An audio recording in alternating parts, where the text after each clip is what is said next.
Good evening, everyone. We will now get started for our MCE board meeting. Today is Thursday, September 19th, 6:39 p.m.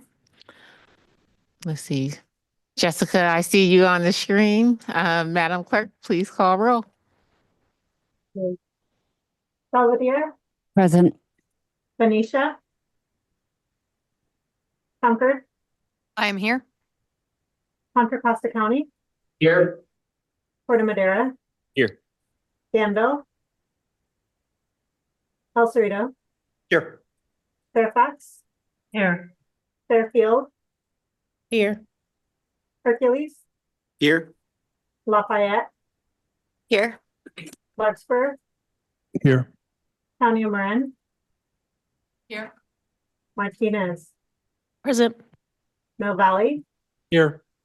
Moraga, Here. Napa, Here. the County of Napa and four Napa cities, Novato, Oakley, Here. Pinole, Pinole here. thank you, Pittsburgh, Here.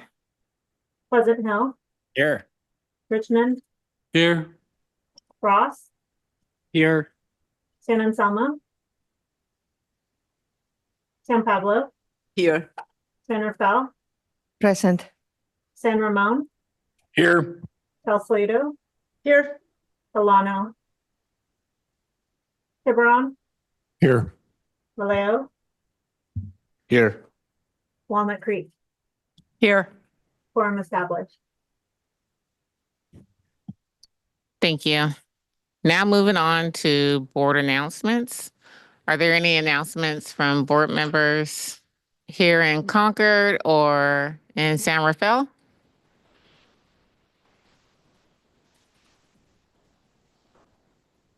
And I'm not sure who will be helping us this evening in San Rafael. Chair, this is Kathleen, a new ward clerk. We're not seeing any hands for announcements in San Rafael. Thank you, Kathleen.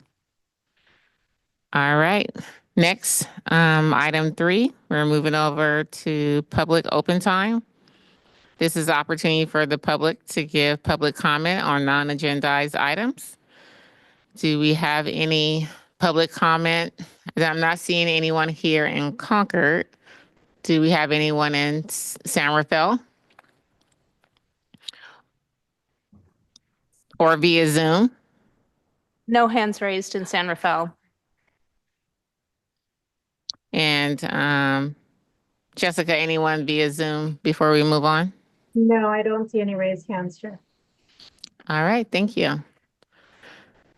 Moving on to closed session. We'll convene for closed session to conference with real property. So at this time, we will, I guess our connection for Zoom will be closed at this time. Is that correct? And then we will come back after closed session. Chair, we will be going into breakout rooms, so every noticed location will go into a breakout room. Okay. Members of the public will be asked to step out of the rooms during closed session. Thank you. All right, thank you. We're back from closed session. Jessica, are you able to confirm all the rooms are online? All our remote locations? Yeah, one moment. Thank you. And I think as soon as we've got all of the remote locations confirmed, we can do the roll call. Oh, excuse me. Madam Chair, would you like to report out from our closed session once we've confirmed all the locations? Thank you. It looks like all the remote locations are present.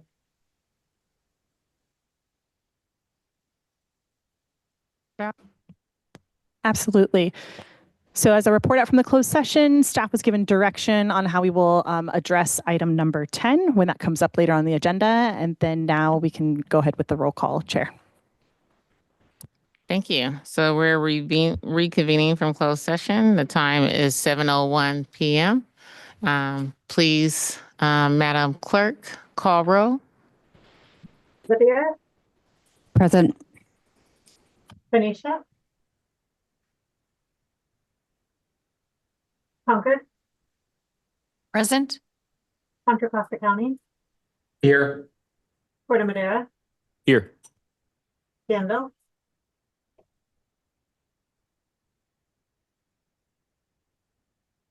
El Torito, Here. Fairfax, Here. Fairfield, Here. Hercules, Here. Lafayette, Here. Larkspur, Here. County of Marin, Here. Martinez, Here. Snow Valley, Here. Moraga, Here. Napa, Here. the County of Napa and 4 Napa cities, Novato, Oakley, Here. Pinole, Oh, here. thank you, Pittsburgh, Here. Pleasant Hill, Here. Richmond, Here. Ross, Here. San Anselmo, San Pablo, Here. San Rafael, Present. San Ramon, Here. Salcedo, Here. Solano, Tiburon, Here. Vallejo, Present. Walnut Creek, Here. quorum established. Thank you. And now we're going to go to our next item, back to public open time. Once again, this is the opportunity for members of the public to comment on anything that's not on the agenda. Do we have anyone from the public that would like to provide public comment? You seen anything, Jessica, over Zoom? I see no raised hands over Zoom, Chair. All right. Kathleen in San Rafael? No raised hands in San Rafael. All right. Thank you. Moving on to our CEO's report. Great, thanks. Well, we've got some slides to go along while I jump through this. I wanted to first pass along the exciting news that the Diablo Water District has chosen to go deep green. You can go to the next slide here. Very exciting. So they're going to the 100% renewable choice. They have a pretty big load, 850 megawatt hour load, equivalent to about 150 average homes, to give you a sense of the size. And the district supplies water for about 45,000 people. And you can see kind of an overview here. This is a 21 square mile area in Oakley and unincorporated Contra Costa County. So we're really excited about that, and big congratulations to them. Next piece of news, shifting to the other end of our service area, the Bolinas Community Center Solar and Storage Project has just been completed. We can go to the next slide there. It's a new 23 kilowatt hour battery storage project that's paired with existing on-site solar, and it provides emergency backup power. It also stores solar and uses the solar on-site during peak hours. So we can store that solar in the daytime, use it in the evening if needed. And this project has been in the works for a while, using a $40,000 grant from the Marine Community Foundation, and also the California Public Utilities S-CHIP program, the Self-Generation Incentive Program, which we've talked about in the past. And we're just really excited that these pieces of funding came together and that we were able to get the project wrapped up. This is the 8th solar storage project that MCE has helped to install at a critical facility in our footprint. So really exciting to have that done. Feel free to spread the word. And then the next quick update is we have a new customer program that we're launching, the two of them. The Small Business Energy Advantage program is on the next slide here. If we can jump to the next slide. This is a California Public Utilities Commission funded program with $1.25 million in incentives for over 1,000 small independent businesses in disadvantaged or low-income communities in MCE's service area. So make sure and reach out to us if you're aware of businesses that might qualify for this program. It offers free on-site assessments, and it covers most of the cost, or in some cases, all of the cost of upgrades for lighting, air purifiers, thermostats, heat pump water heaters, all that sort of thing. And we just want to spread the word and get these incentives out there. Then the next customer program I wanted to highlight is with the Department of Energy grant funds. We received $1 million for Clean Transportation Solutions grant in historically underserved communities, including Concord, Fairfield, Napa, Pittsburgh, Richmond, San Pablo, San Rafael, and unincorporated Contra Costa County, and Vallejo. And this is going to include EV chargers, car share, and bike share. So stay tuned for more information on that, and please spread the word or let us know if you're aware of customers that would be a good fit for this program. Let's go to the next slide. We have yet another grant award to announce here. This is the Equitable Building Decarbonization Grant, $130.5 million proposed award by the California Energy Commission. We're collaborating with the Association for Energy Affordability on this effort, and it would mean an expansion of MCE's equity-focused energy efficiency programs in the Bay Area refinery corridor, including Antioch, Benicia, Martinez, and Richmond. And I just wanted to point out that the electrification measures like heat pumps, induction cooktops, and other energy efficiency upgrades in these low and moderate income single and multifamily homes will be able to really take advantage of this program. The results over 2 years of collaboration with the California Energy Commission, legislators, and local community-based organizations really made this happen. And the vote is coming up to secure the funding. This will be voted out at the CEC meeting on December 11th. So we will let you know how that goes. And then getting close to the end here, I wanted to let folks know that I wanted to report out on some discussion that's been happening at the executive committee level around streamlining board meetings and coordination. And so you'll see some of the things here that we're doing to try and streamline and make our board meetings and our committee meetings more efficient. I won't go through all of them because in the interest of time, we have a lot to get through tonight, and I want to streamline this meeting.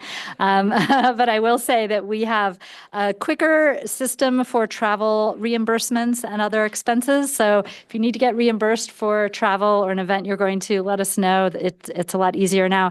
You'll also notice when we have meeting requests for RSVP, all you have to do is click a button on your email and you're done. So you don't have to worry about going to another page or making a phone call or sending an email. You can just click yes or no. And I think I'll avoid going through all the rest of this. But, I will highlight that next year we are going to hold 3 of our regular board meetings in person. So we're hoping that'll help folks create a little bit more, allow folks to get to know each other. So you can look at the rest of these items at your leisure, and we'll be rolling them out next year. And then the next slide, the last slide here is I just wanted to welcome Kathleen Culhane, who is the new MCE board clerk that is at our San Rafael location. She's already been helping us out during this meeting. She joined us from Sonoma County Regional Parks, where she clerked the public meetings and served as an executive assistant for 5 years. She's MCE's newest board clerk, and she'll be working with Jessica to prepare meeting packets to help with onboarding and offboarding of new board members and existing board members. She will be helping to clerk the meetings and streamline our processes. So big welcome, Kathleen. Feel free to give us a wave and say hello. We really appreciate you being here and jumping in. And I also wanted to just make sure and remind folks that we have a board retreat coming up for October. This is our annual board retreat. This year it's going to be held at the Pittsburgh Yacht Club, which has an amazing view of beautiful windmills and the water. And it is close to a couple of places where we're going to have a field trip. 5 minutes away is a battery storage facility at a school, and then another standalone battery storage facility that will be touring after lunch. And during the morning, we'll have a great opportunity to connect and discuss really big picture planning items. So I'll wrap up the report there in the interest of time, but happy to take any questions. October 24th, it is a Thursday, and we're giving up the regular board meeting that month so that you don't have to calendar that as well. But it will be a daytime meeting. For those of you that are new to the board, it's a daytime meeting I believe the start is 9 o'clock, and we try and get people back out on the road by 3 p.m., no later than 3 p.m., so that you're not fighting traffic on the way back. Any other questions? Yes. I had a question about one of the grants that you were talking about, the one that will be voted on in December. One of the things that would be expensed was induction cooktops. I read that to be replacing gas stoves in single family homes with electrical stoves. So if I understand that correctly. So does that mean anybody in middle income or lower could just apply for 100% reimbursement, or what exactly is that, the details? Yeah, we have someone from our customer programs team on camera here who I believe will want to answer that question.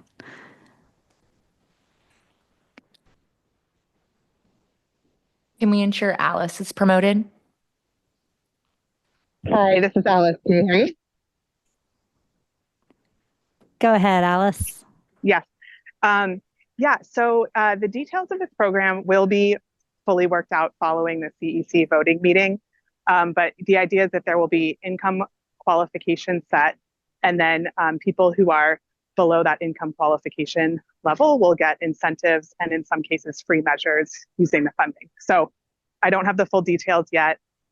We are a partner to AEA, who is the prime on this grant. And so once the CEC votes to approve the grant, we'll be working through contracting, and we'll have all of the final details around incentive levels and income qualification at a later date. Yeah, and I can't help but point out that this is a really nice feed into the Bay Area Air Quality Management district rules that are going to phase out gas water heaters and only allow the sale of heat pump water heaters. And that can be a little tricky because they don't always fit in the same spaces that folks are used to. And so getting folks to make that change in advance would really help streamline. And we're especially concerned about our low income customers hitting a bit of a difficult period if they're not able to access the water heater that they're used to. So having incentives available to make that change out are really important. And we're also we're partnering with BACMed to look at ways that we can have funding for other modifications that might be needed to a person's apartment or home to change the size of the closet, allow venting, and some of the other related things that you need to do to get a heat pump water heater working in your space.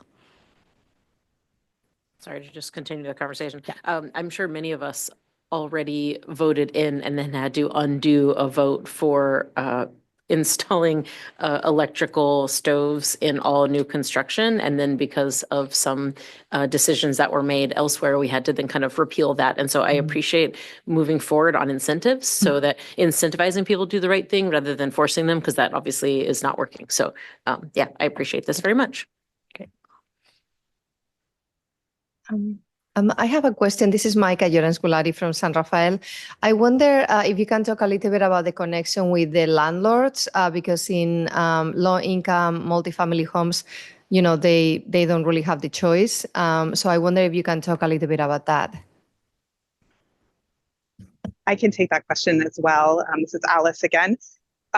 So the Association for Energy Affordability has been MCE's partner for over 10 years, supporting our multifamily energy savings program, as well as the low-income families and tenants program. That was one of the first programs to specifically do energy efficiency and electrification in affordable multifamily housing. And so through our experience implementing the LIFT program with AEA, we have a lot of best practices and lessons learned around how to work through the landlord at sites to get the measures installed in units. I believe in this case as well, landlords will be the first point of communication at the properties.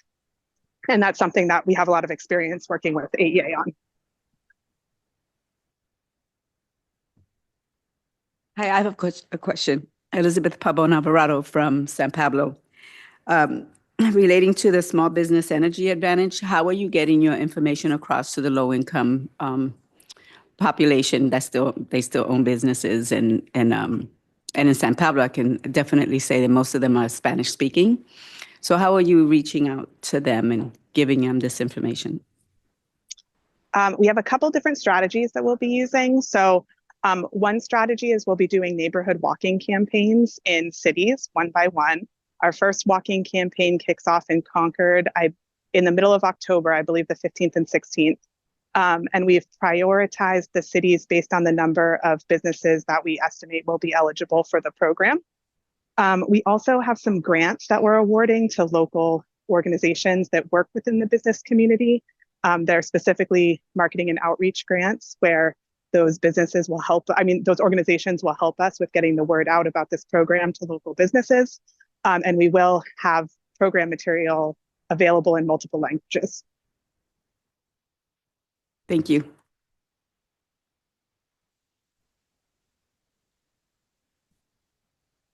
Any additional questions from board members? I do All have right. a question. Wait, I have one more question. This will be all listed on the website, right? So I can go to an organization and say, just go onto MCE and you'll get all the information that you need to apply for the grant or whatever it is. Yes, absolutely. Right? Sorry, I should have mentioned that as sort of a third participation pathway is you don't have to be approached through a walking campaign or through one of our partner organizations. There also will be information on our website. So if anyone here refers a business, they can go to our website and fill out an interest form. And that's another way that then somebody from the program will reach out to them to offer them the services. Okay, thank you. Thank you, Alice, for sharing that information. Are there any additional outreach methods that you all are looking at? So I understand the campaign and, going out to the businesses and to the community, but in terms of like social media or some type of mail, just other methods where families can get this information or small businesses.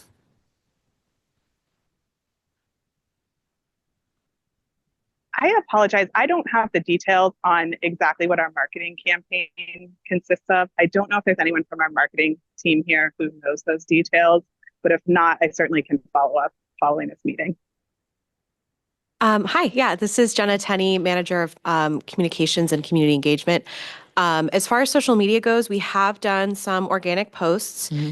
And we also created a social media toolkit specifically for our member municipalities.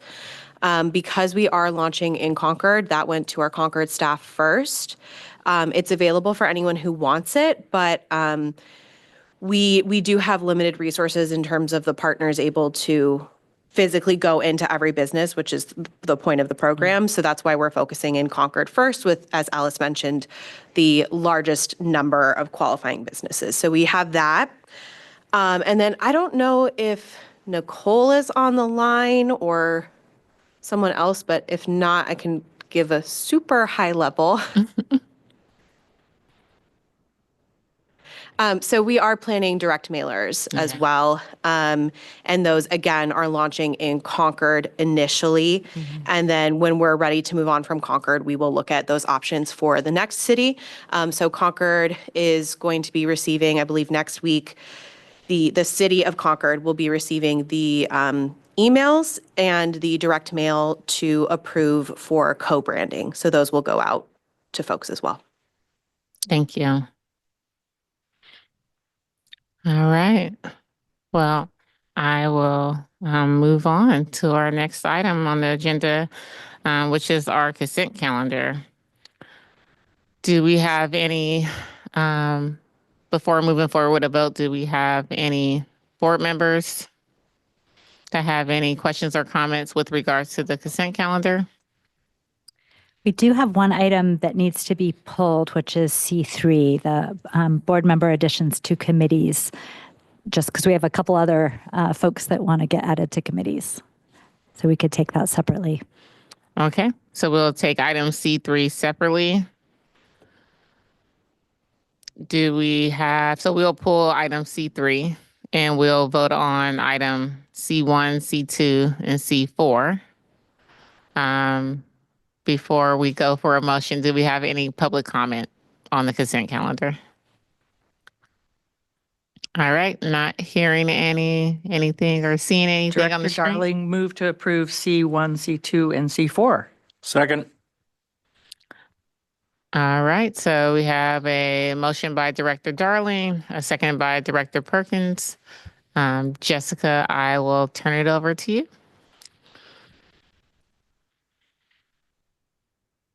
Belvedere, Yes. Tanisha, Concord, Yes.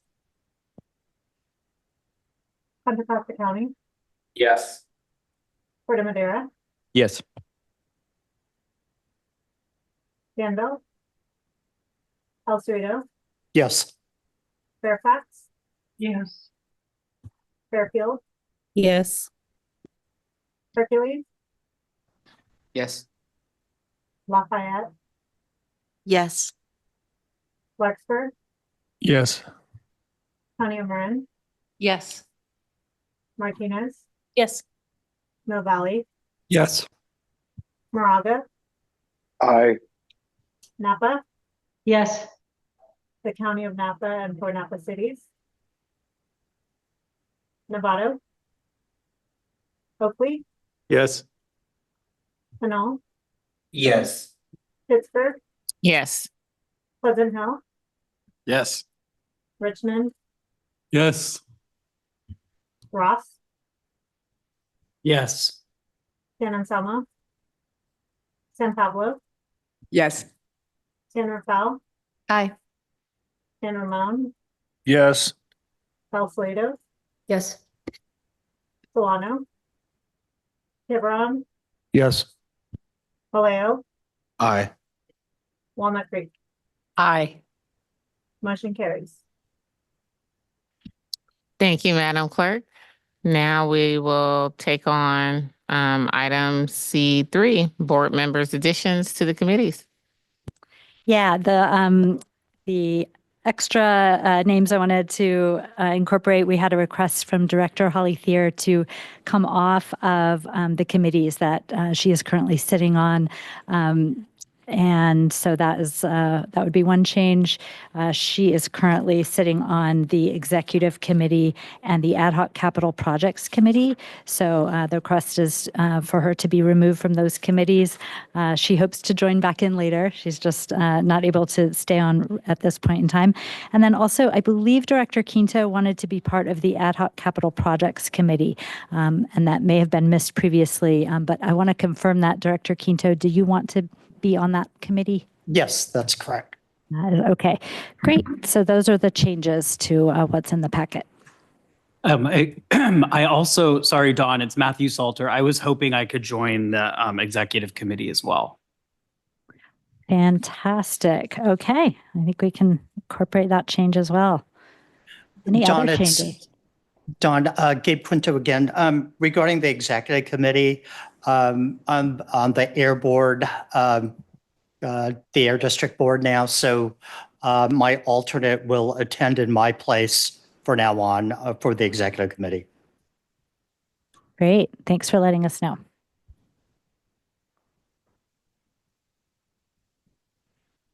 Are there any additional additions from board members?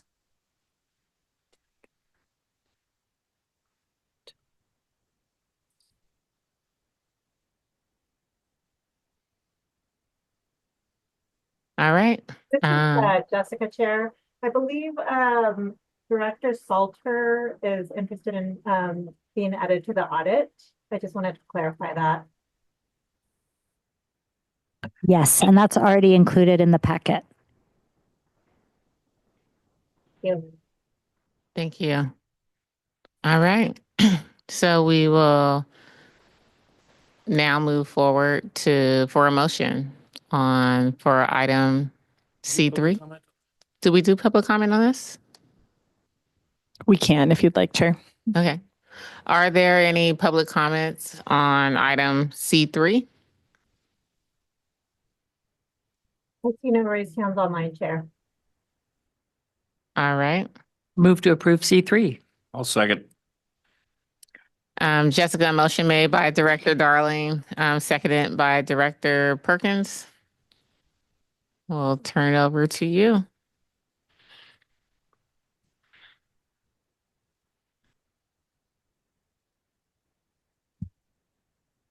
Belvedere, Yes. Benicia, Concord, Yes. Contra Costa County, Yes. Puerto Madera, Yes. Danville, El Cerrito, Yes. Fairfax, Yes. Fairfield, Yes. Hercules, Yes. Lafayette, Yes. Lexford, Yes. County of Marin, Yes. Martinez, Yes. Mill Valley, Yes. Moraga, Aye. City of Napa, Yes. the County on Napa and four Napa cities, Nevada, Oakley, Aye. Pinal, Yes. Pittsburgh, Yes. Pleasant Hill, Aye. Richmond, Yes. Ross, Yes. San Anselmo, San Pablo, Yes. San Rafael, Aye. San Ramon, Yes. Sausalito, Yes. Solano, Tiburon, Yes. Vallejo, Aye. Walnut Creek. Yes. Motion carries. Thank you, Madam Clerk. Now moving on to item 10. Next, we have the lease for MCE Concord office, which will be introduced by our General Counsel and Head of Legal, Catalina Murphy. Thank you, Chair. Good evening, everyone. So MCE is proposing to move its Concord office from this suite here, 1150, just upstairs to suite 1500. The proposed Concord space, new lease terms would begin in February of 2025 and be for a term of 5 years and 6 months, with the first 6 months being a free rent. And then thereafter, it'll be for $14,907.50 a month for the first year, and it would escalate 3% annually. And there would be agreed upon tenant improvements that would make the space ready for us to move in, and those would come as free of charge. And so at this time, staff asks the board to approve MCE moving to the proposed Concord space in Suite 1500 and authorize the CEO to finalize negotiations of the lease and execute the draft lease between One Concord Center and MCE for Suite 1500. Thank you, Catalina. Are there any questions from board members? All right, seeing none. Do we have any public comment on this item? I see no raised hands on my chair. All right, bringing it back to the board. Do I have a motion on this item? I move approval of a new lease at 2300 Clayton Road. I'll second that motion. Motion by Director Meadows, seconded by Director Nakamura.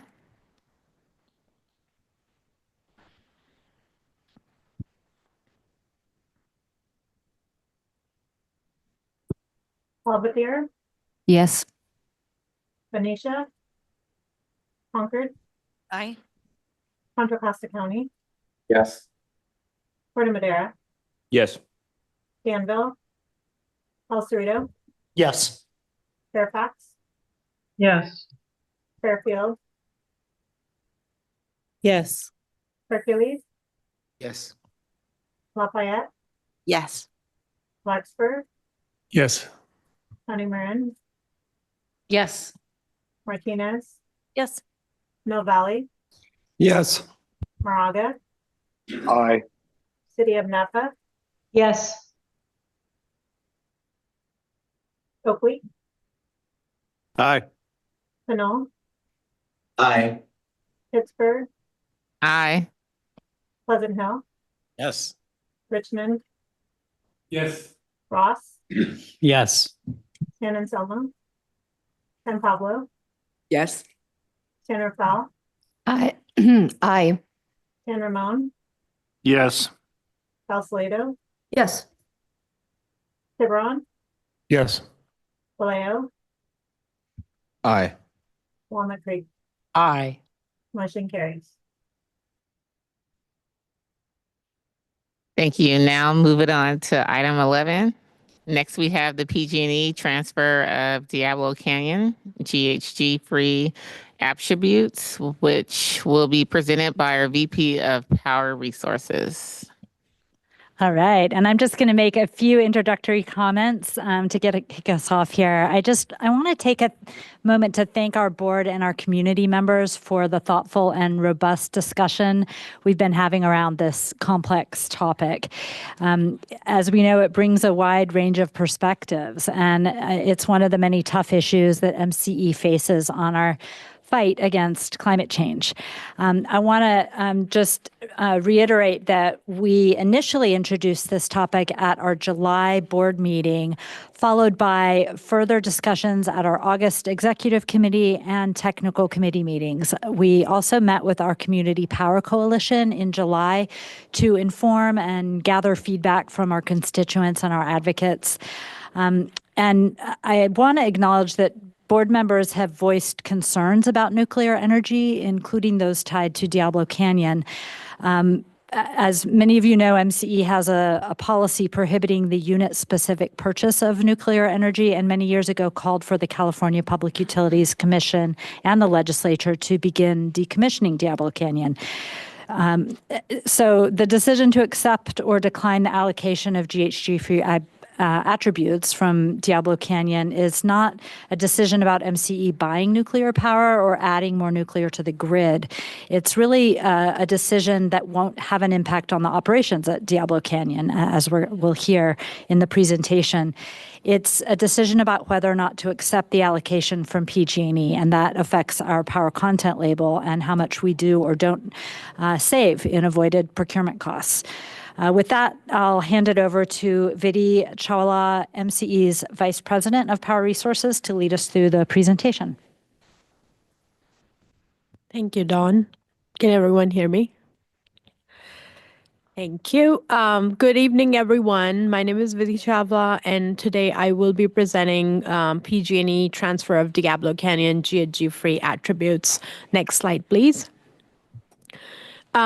So I think when we had discussions on this topic in the past, there were a few questions that came up about what are some clean energy resources and how do we define clean energy. So we thought that, we'll just put together some information so that we can be all on the same page about some of these definitions. So the way we define clean energy resources, there's three different types. So there's renewable energy resources, there's carbon-free, and then there's fossil-free.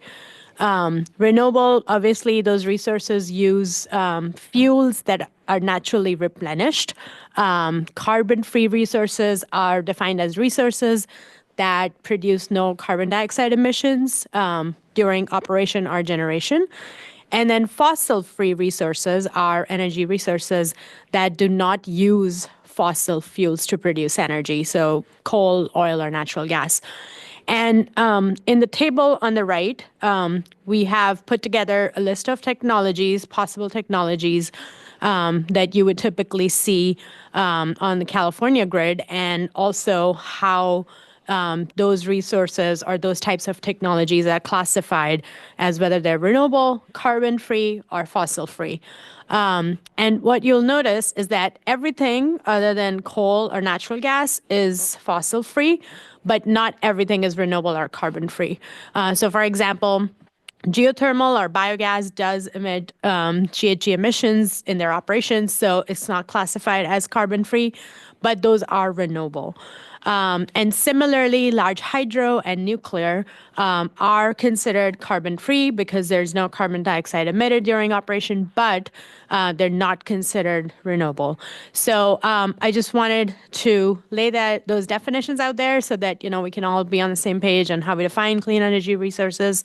And just as a reminder, MCE's energy mix consists of primarily our light green program and our deep green program. And light green is 60% renewable and deep green is 100% renewable, meaning that we're sourcing energy from one of those technologies under the renewable column. And with that, can we go to the next slide? Next, I would like to talk a little bit about the history of Diablo and what's going on with it currently and why we're here today.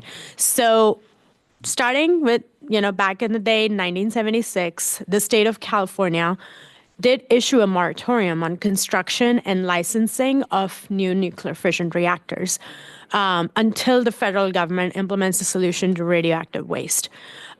This history is important because it's history and we should just know what California has done in the past and what its position is.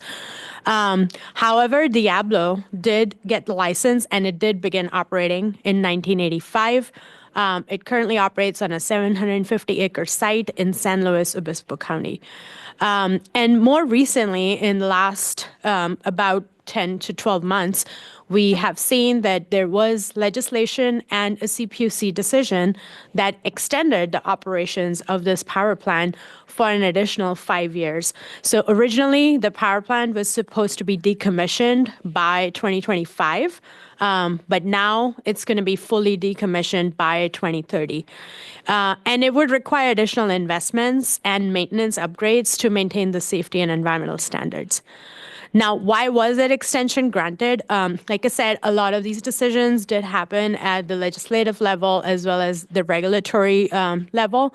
But the reasons that were given in those decisions and those in the Senate bill were that there is a need for reliable resources on the grid until we are able to integrate resources that can replace Diablo. And we know that the CPUC a few years ago issued a decision that mandated CCAs as well as other load-serving entities in California to bring reliable resources online to replace Diablo Canyon. And what the legislators and the CPUC found was that these resources are being delayed and they're not coming online on time. And it was getting pretty close to, when Diablo was supposed to retire. So that's why they made this decision that for interim reliability, they'll just keep operating Diablo. And it also helps give them some time to mitigate some of the economic impacts it would have on neighboring communities. Next slide, please. This is also a refresher. We in this room, we've discussed this earlier, but CCA customers do pay for Diablo Canyon now. And the most recent decision by the CPUC and the legislation also requires CCA customers to continue paying for those continued operational costs as well as decommissioning costs. And this all started back in 2010, when CCAs started operation and when customers started departing investor-owned utilities to join CCAs. At that time, the CPUC authorized investor-owned utilities like PG&E to charge these departing customers for power that was purchased on their behalf prior to departure. But what they did not solve at that time was that PG&E was still, left with all of this excess power that they were accounting for on their power content label, especially hydroelectric, renewable, and nuclear power, which has additional attributes, GHG-free attributes, whereas CCA customers were not allowed to show these resources on their power content labels. So to solve that issue, the CPUC back in 2020 asked PG&E to start allocating at least these GHG-free resources to the CCA customers at no additional cost because they were paying for these resources through the Power Charge Indifference Adjustment, also known as the PCIA. Next slide, please. And with this new decision, the CPUC does require PG&E to continue to offer these allocations at no additional cost through a sales agreement that CCA customers can execute with PG&E. And I would just like to remind everyone that MCE and other CCAs have continuously fought for these equitable allocations of these benefits associated with these resources that our customers pay for. And like I said, CCAs that do accept these allocations are required to report this nuclear energy on their power content labels. And any allocations that CCAs don't accept or are not claimed would not be reported on anybody's power content label. Next slide, please. And then I would just, reiterate some of the considerations that are there that can help us make this decision. So independent of what MCE decides, accepting, rejecting these allocations will have no impact on the extension for Diablo that has already been granted. And Diablo will continue to run at its full capacity. And MCE's customers will continue to pay for the operations of this power plant. Additionally, MCE customers will also be receiving a credit for resource adequacy that comes from the continued operation of Diablo, which will reduce its resource adequacy or RA obligations. So we will get that benefit irrespective of what decision we make about these allocations. Next slide, please. Now, just coming back to MCE specific considerations, we discussed the different types of clean energy resources in the first slide. And just going back to that, nuclear technology is GHG free, and it does align with MCE's mission to reduce emissions with fossil-free energy. And I think one important point that I would like to highlight again is that GHG-free energy is scarce and is very difficult to procure, and the prices are very high. And we think that prices will continue to be high. And additionally, if there are, drought years in the next 5 or 6 years, we expect the prices to be even more volatile. So just something that I want everyone to know about the state of the market. And if we do decide to accept these allocations, this will reduce, one possible rate pressure on our customers. And, if we don't accept these and if we can't find replacement power that is GHG free, then we will end up buying system power, which already has nuclear in it and possibly also has other fossil power resources like coal and natural gas. So I think that's even a worse outcome and what comes with a higher cost. And, lastly, I would say that, the trend for GHG-free energy prices has been, it's been rising. I think last time when we had this discussion back in 2020, since then to now, prices have increased 7 to 8 times, and supply is scarce, regardless of whatever price you're willing to pay. Next slide, please. So this table basically captures, what would be the impacts of accepting or declining these allocations. The first 3 lines, it's the same impact whether, whatever we decide to do. Customers will continue to pay, Diablo will continue to operate, and will continue to receive resource adequacy benefits.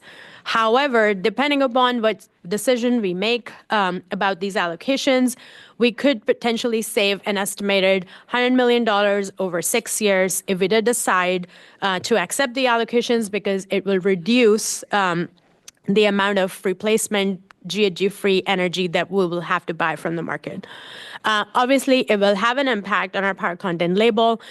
In case we did decide to accept allocations, it could show up to 12% nuclear on our light green product offering. And then again, these percentages can change depending upon, what our exact allocation is and how the power content or power source disclosure rules change over time, because 6 years is a long period of time. But we're giving you a range, based on the different scenarios that could play out. If we decline these allocations, obviously we'll continue to show very small amounts of nuclear. MCE does not make any nuclear specific purchases, but MCE does purchase power from asset controlling suppliers from the Pacific Northwest that comes as a portfolio, and that portfolio of resources may have trace amounts of nuclear. Next slide, please. And with that, I will turn it over to Jenna to talk about our community and public engagement. Alrighty, thank you, Vidi. So some members of the board at Executive Committee and Technical Committee will have seen these slides already. After the July Board of Directors meeting, we did bring this conversation with essentially the same slide deck to the Community Power Coalition. At that conversation, my next slide covers that conversation. So sorry, if we could just go back for a second, jumping around a little bit. I was starting to talk about it, but I just want to finish this, which is we then brought the results of that conversation to both the Technical Committee and the Executive Committee meetings in August. Now we can move to the next slide. So the coalition meeting had 31 total attendees representing 17 organizations. It did go to our full distribution list, which is about 200 plus organizations. I think it's like 212 folks who are on that list. On the right-hand side here, you can see the folks that attended.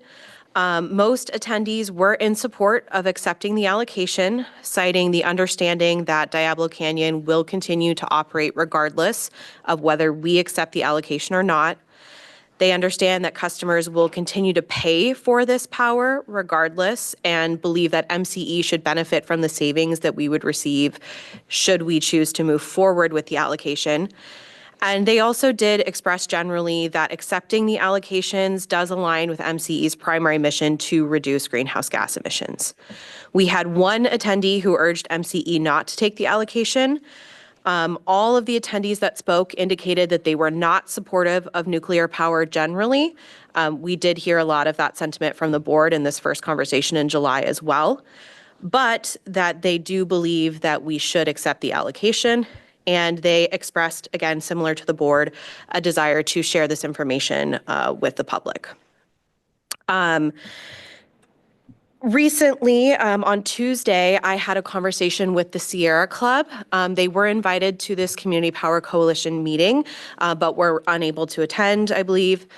That meeting was with 2 staff members and an advocate. And part of the reason I'm mentioning it is because in your supplemental packet, you've received approximately 30 emails, the majority of which are urging the board to vote no on accepting the allocation. Most of those are a response to the Bay Club or the Bay chapter of the Sierra Club's petition requesting that folks sign on to oppose these allocations.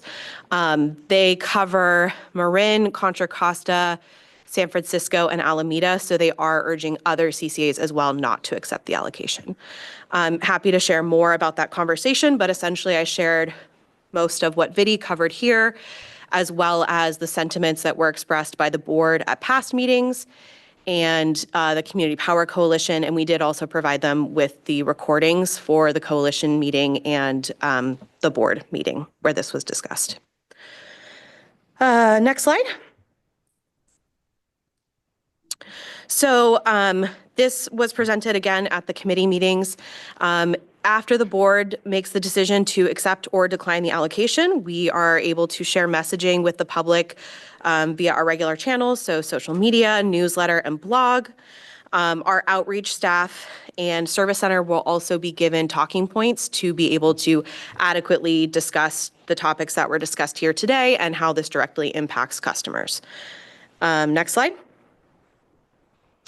So I won't read all of this, but this is available for you. This was a mock-up messaging, and we're happy to accept feedback as well based on, of course, the board's decision and anything that you think we should communicate more effectively to customers. But ultimately, we are prepared to message, to share the information about the decision to accept the allocation if that is in fact what the board decides to do. Next slide. And with that, I will hand it back over to Dawn, it looks like. Yeah, I just wanted to add one other thing here at the end. Thank you for the great presentations. Although this is listed as an action item, I just wanted to point out that because we have received a lot of letters just in the last few days, it's not necessary for the board to take action on this item tonight if there's an interest in allowing more time for community input. We started talking about this many months ago because we wanted to really encourage an opportunity for community engagement on this. So I just didn't want folks to feel like there's a sense of pressure or a timeline. We will need to make a decision on this before the end of the year, but it's not essential that board action be taken tonight. So. And Dawn, I apologize. I did mean to also include what the folks at Sierra Club shared as their opinion, which I want to share again because of the number of emails that we received. They fundamentally understand what is going on and why we're talking about this in the state of the energy market. But their opinion is that by accepting the allocation, we are creating a political pathway for there to be advocacy around further extending the operations of Diablo Canyon. I know that was a topic of discussion at the original board meeting as well. Many board members expressed that they felt we could do both, oppose the continuation of Diablo Canyon and also accept the allocation, but just wanted to share what their opinion was.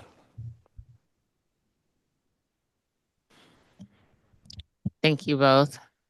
So is there any way for like the public comment that we did receive to, it was up to our directors here, to allow additional time so that we are making sure that everyone's educated about it and we are getting out that outreach before moving forward so everyone understands? Just that's my comment, just wanted to share, but look forward to hearing from other directors here in Concord and San Rafael. Kohler and Director Hillis have their hand raised remotely.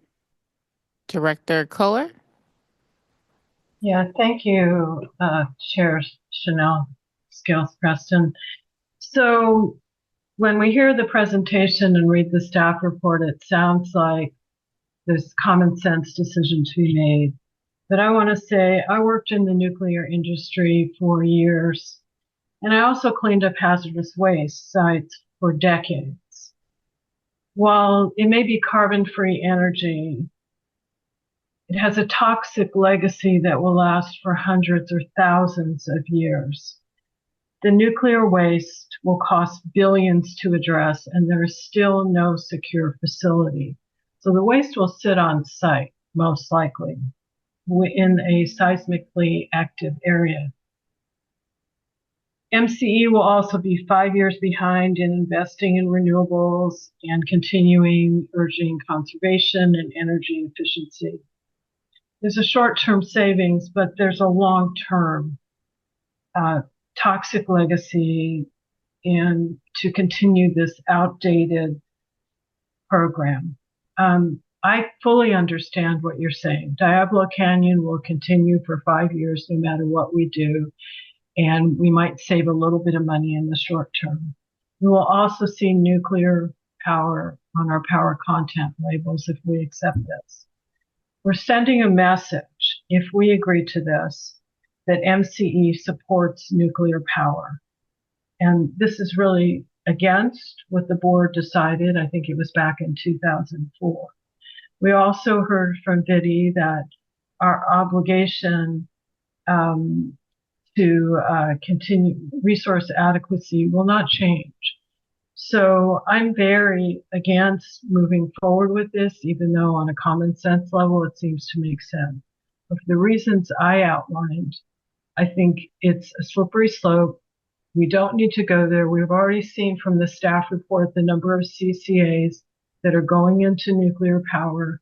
There is some mythology out there that this is, just because it's carbon free, it's okay. It's not. It's a huge toxic legacy. And I agree with our chair. We need to allow more time for public comment on this rather than making a decision tonight. Thank you for letting me speak. Thank you, Director Kohler. Director Hills? Yes, $100 million. That is what we're talking about here when we, if we were to reject these energy allocations. That's not a little bit of money. We have a fiduciary responsibility to our ratepayers to accept these energy allocations from Diablo Canyon. Rejecting them would amount to a tax on our ratepayers that would impact and compound the rate inflation of utility costs that they are currently experiencing. Put in a few other ways, rejecting this energy would unnecessarily create a cumulative expense that to our ratepayers, similar to what billionaires Kim Kardashian and Jeff Bezos paid for their private jets. It also is approximately the cost of building 3 elementary schools. From a more MCE specific standpoint, the cost is also approximately the same as building a 100 megawatt solar farm. In this last respect, by limiting the available resources MCE has to develop additional clean energy resources, rejecting this energy runs directly counter to MCE's mission of reducing reliance on fossil fuels. I strongly recommend that the board does follow common sense and not tax our residents unnecessarily for a principle that's really empty in this case, as any argument that our decision tonight would influence whether or not Diablo Canyon would be producing nuclear power is a false argument. The state has made that decision. Our ratepayers are already paying for it through the loans that the state of California has provided to PG&E to keep this plant running. By rejecting this, we are unnecessarily creating an expense that could be better used to help fulfill MCE's mission by redirecting that $100 million to reducing our reliance on fossil fuels. Thank you.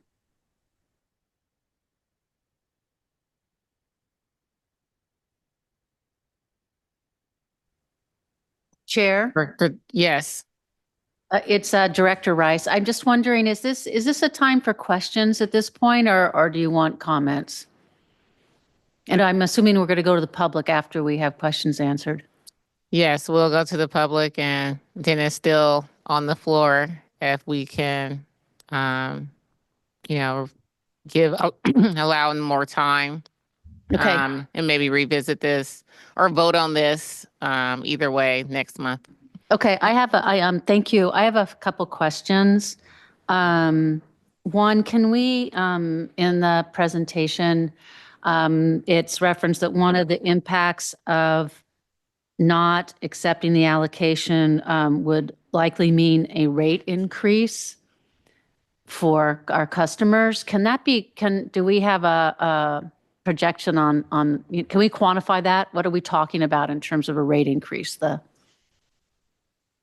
Yeah, that's an excellent question, Director Rice. I think, unfortunately, we're not able to quantify it yet. I think we need more information about what power we will be able to get into our portfolio and what the cost will be.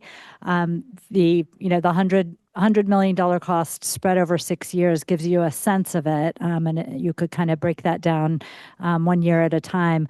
But we won't know for sure until we begin doing the procurement for those volumes and begin our budget setting process at the beginning of the year. sorry, we can't be more exact at this point. Well, you're estimating 100 million over 6 years, so that says that you must be making some sort of projections. My other question is, so in 2020, was that the last time we had to make this consideration? Yes. Did I hear that correctly? So if the on slide 8, the table that you showed, if that slide and that table had been up in 2020, Wasn't the same. I know it wasn't the same. I'm wondering how it was different in terms of the cost consideration.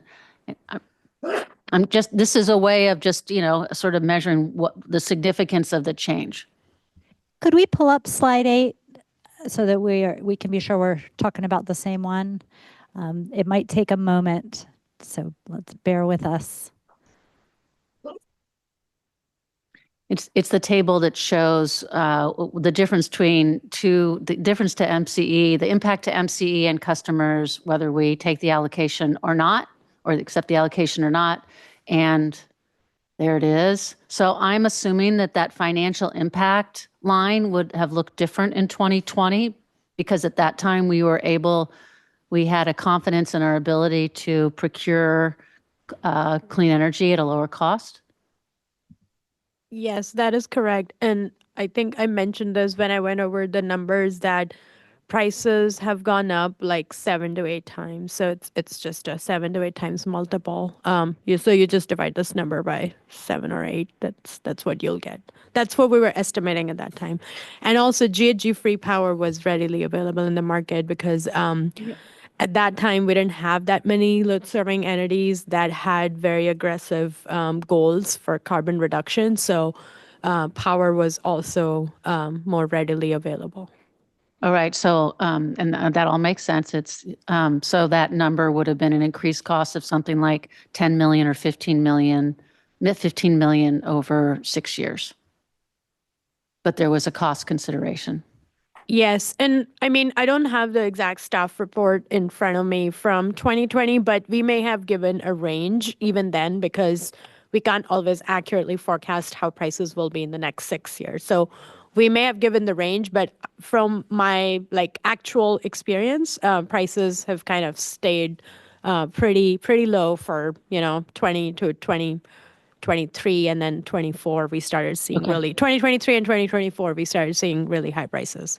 All right, thank you. And my last question is, when the reason for the Diablo extension, ostensibly, is because the new resources that would take the place of whatever Diablo is generating have not been able to come online quickly enough. So my question is, what is the prognosis for 5 years out from now as to the grid being able to accept the resources, new resources that would supplant what Diablo is producing?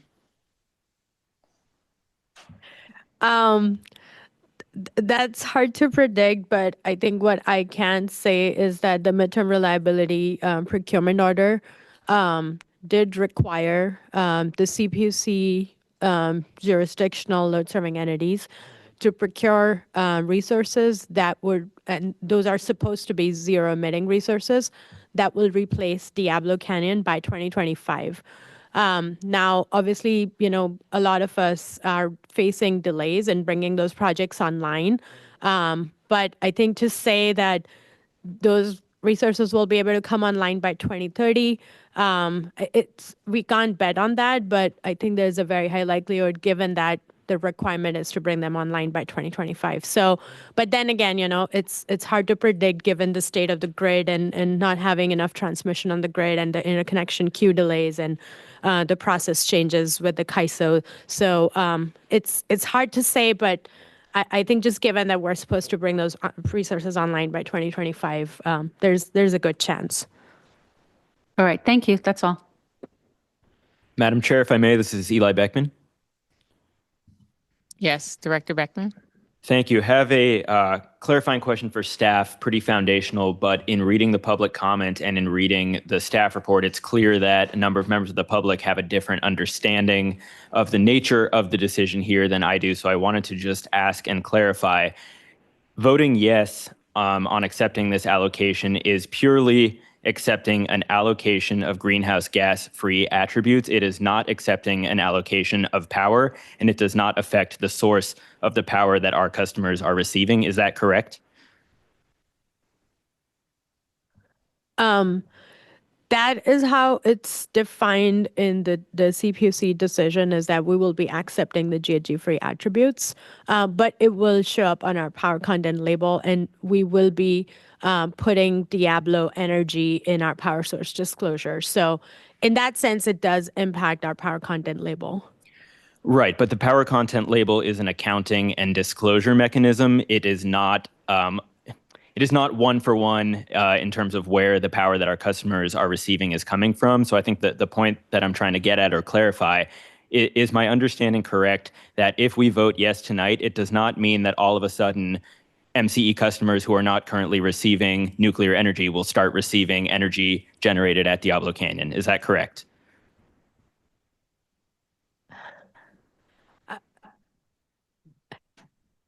Oh, my mic is I think Electrons look pretty much the same regardless of where they come from. Yeah, I think this is a question that's come up the last few times we talked about this, and it's a bit of a hard thing to put your finger on because, as Director Perkins astutely just noted, electrons can't really be tracked or controlled once they get onto the grid. Typically, electrons will flow to the closest place that they can get to, and that's where they end up getting, technically delivered. But when energy is placed onto the grid, it does become then an accounting exercise. But I think what is clear is that this would certainly not be considered a purchase of nuclear energy. It would simply be allowing the energy that's already being delivered onto the grid to show up in a form of accounting. If we choose not to take this allocation, the accounting for these electrons simply disappear. So, what's been created here through the CPUC's approach to the issue is hard to explain with logic because it's a little bit of both, but it's clear that it's not a purchase of nuclear energy. So hopefully that helps a little bit. It does, Don. Thank you. And I think I didn't ask my question totally clearly, but you clearly understood it anyways. Thank you. What I was trying to clarify is that this is indeed purely an accounting exercise, and it seems that the answer is yes. So thank you. This is Director Wilkinson from Belvedere. I just have a couple of questions for Vidi. And the first one is, does the estimate of the $100 million, does the estimate of the $100 million saving include the benefits of RA that will be part of that? No RA benefits were included in that estimate, no. Because that's not a decision that we have to make. It's already been made for us, so that's why I didn't include it. But there could be additional economic benefits. No, just to clarify, the RA attributes are already being allocated to us without any decision being made. That's not an area where we have a choice per se, but it does reduce our overall RA obligations separate from the decision we're making tonight. Okay.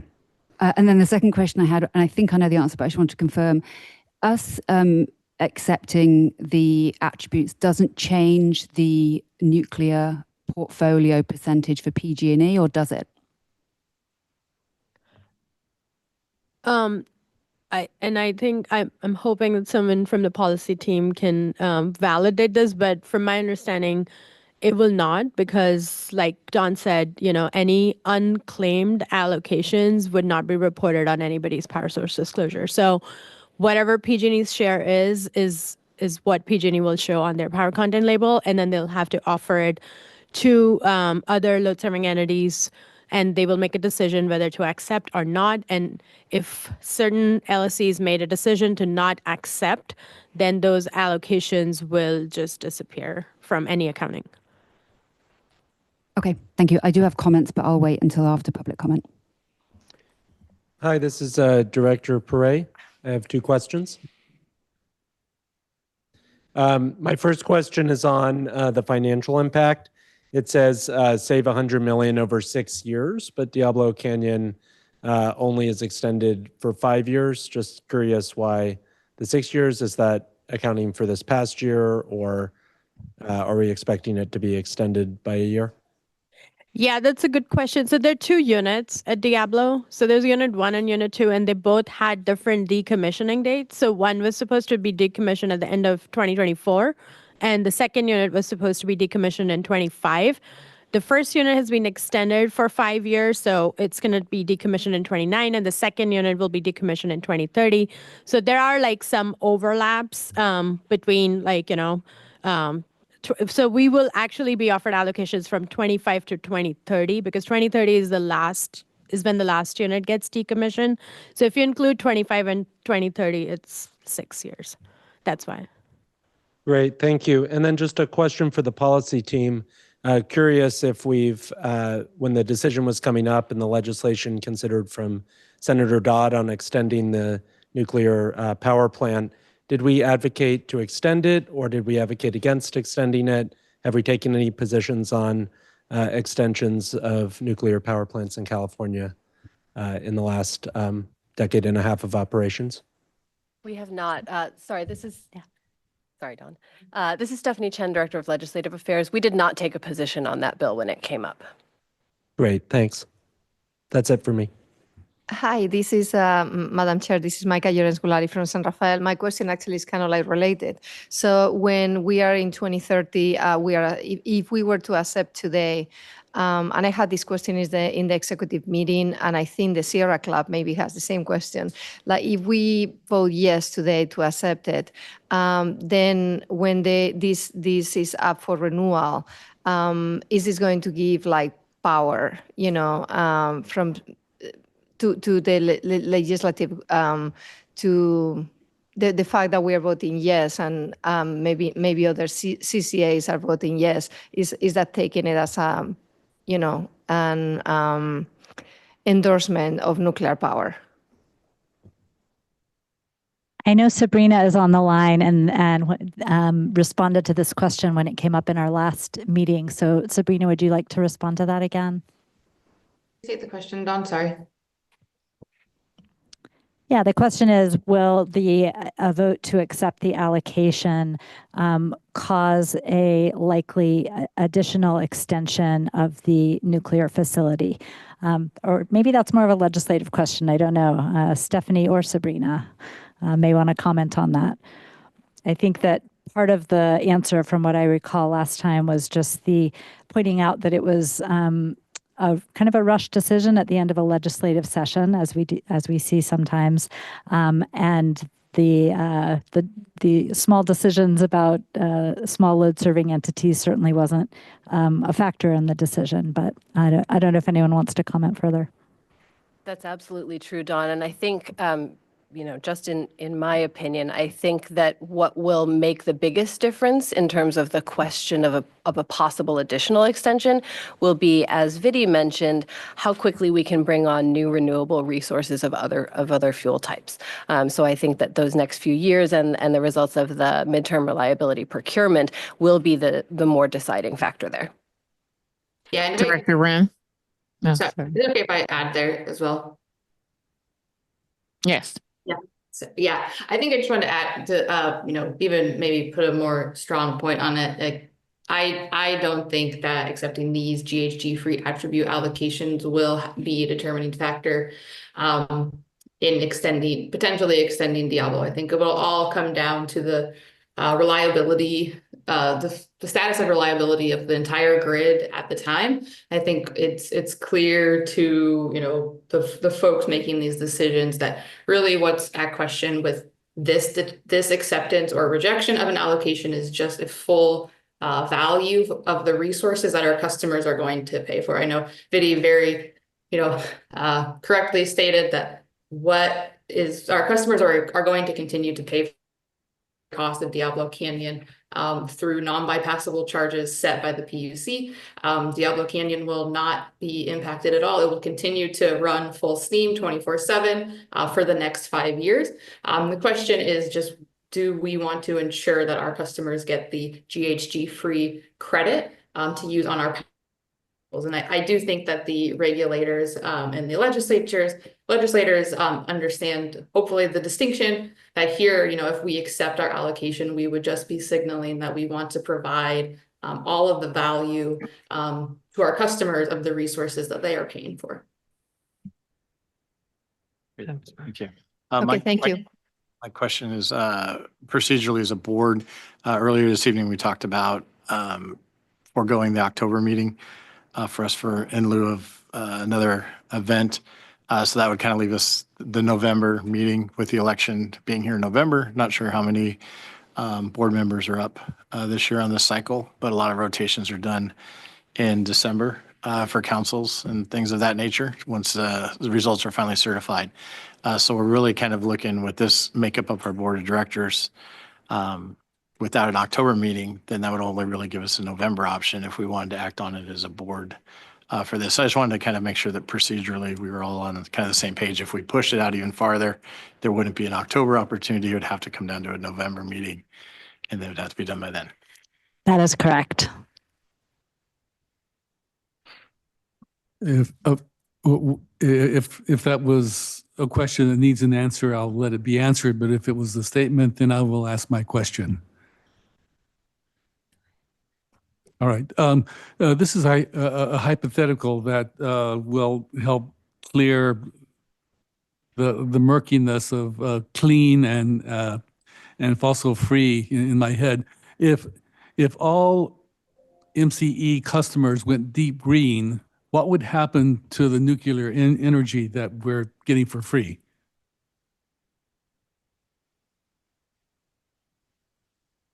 I can take a stab at that. And maybe it's important to go back to last year when we actually did we began to transition new customers into Deep Green as the default product. We were really excited about the opportunity to do that, and we were seeing a huge increase in the number of Deep Green customers through that move that your board voted on. Unfortunately, after about 6 months of doing that, we were having great difficulty finding renewable resources in the market to meet the demand, and we had to end that pilot because of major cost increases. We are very hopeful that we can go back to defaulting our new customers into the Deep Green product. But before we can do that, we need to secure more renewable energy supply. And so we're still waiting to close that gap. So we haven't done any analysis really to answer your question, but hopefully that information helps a bit. So what I'm hearing is that we don't have the capacity to provide Deep Green. What percentage of our customers are Deep Green?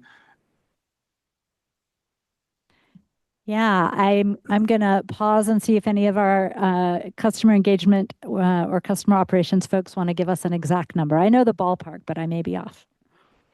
Yeah, I don't know if Zay's on the line, but I looked at it a couple of days ago, and it is just under 9%. I think it's 8.6% on average across that is correct. That is correct. It's 8.6%. Thanks, Zay. Wow. And I'll add that we got up to 13% through Deep Green default and through the recidivism of accounts from that time until now. We've gone back down to the 8.6, still 5% higher than where we started. And I'll just add that that's about 50,000 customers, just to put it into reference for how many people. And Okay. also to add additional context that all the other customers, with the small exception of our local Seoul customers and our DAC Green Tariff customers, all remaining customers are receiving 100% fossil-free power, which is 60% renewable. That's the lowest amount of renewable you can get, and that's a lot higher than most load-serving entities in California, and about double what PG&E has on their default product. If we voted for accepting the nuclear energy, would customers be able to opt for nuclear free as they have opted for deep green?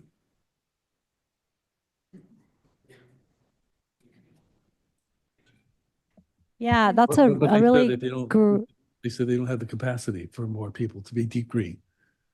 We do have the capacity for incremental folks opting into deep green. It is not a closed program. So yes, that is a great question, Director Martinez. The answer is yes, customers would be able to switch to deep green if they would like to, and that is a 100% renewable product, which would not include the nuclear attribute on the power content label. And would we be advertising the option for deep green, letting people know that by going deep green, they would also be going nuclear free? I can answer that and say that when we do advertise for deep green, we talk about the types of renewable that are in the energy supply, and I think we would continue to do that. If your board did decide to accept the allocation, I think part of the messaging that we could include was that we do have a nuclear-free option, which is deep green. So I have one question. I wanted to be clear that even if we don't accept this attribute, because we buy attributes and we buy packages from other parties that have diversified sources of power, that we will be accepting the nuclear in some capacity. Is that correct?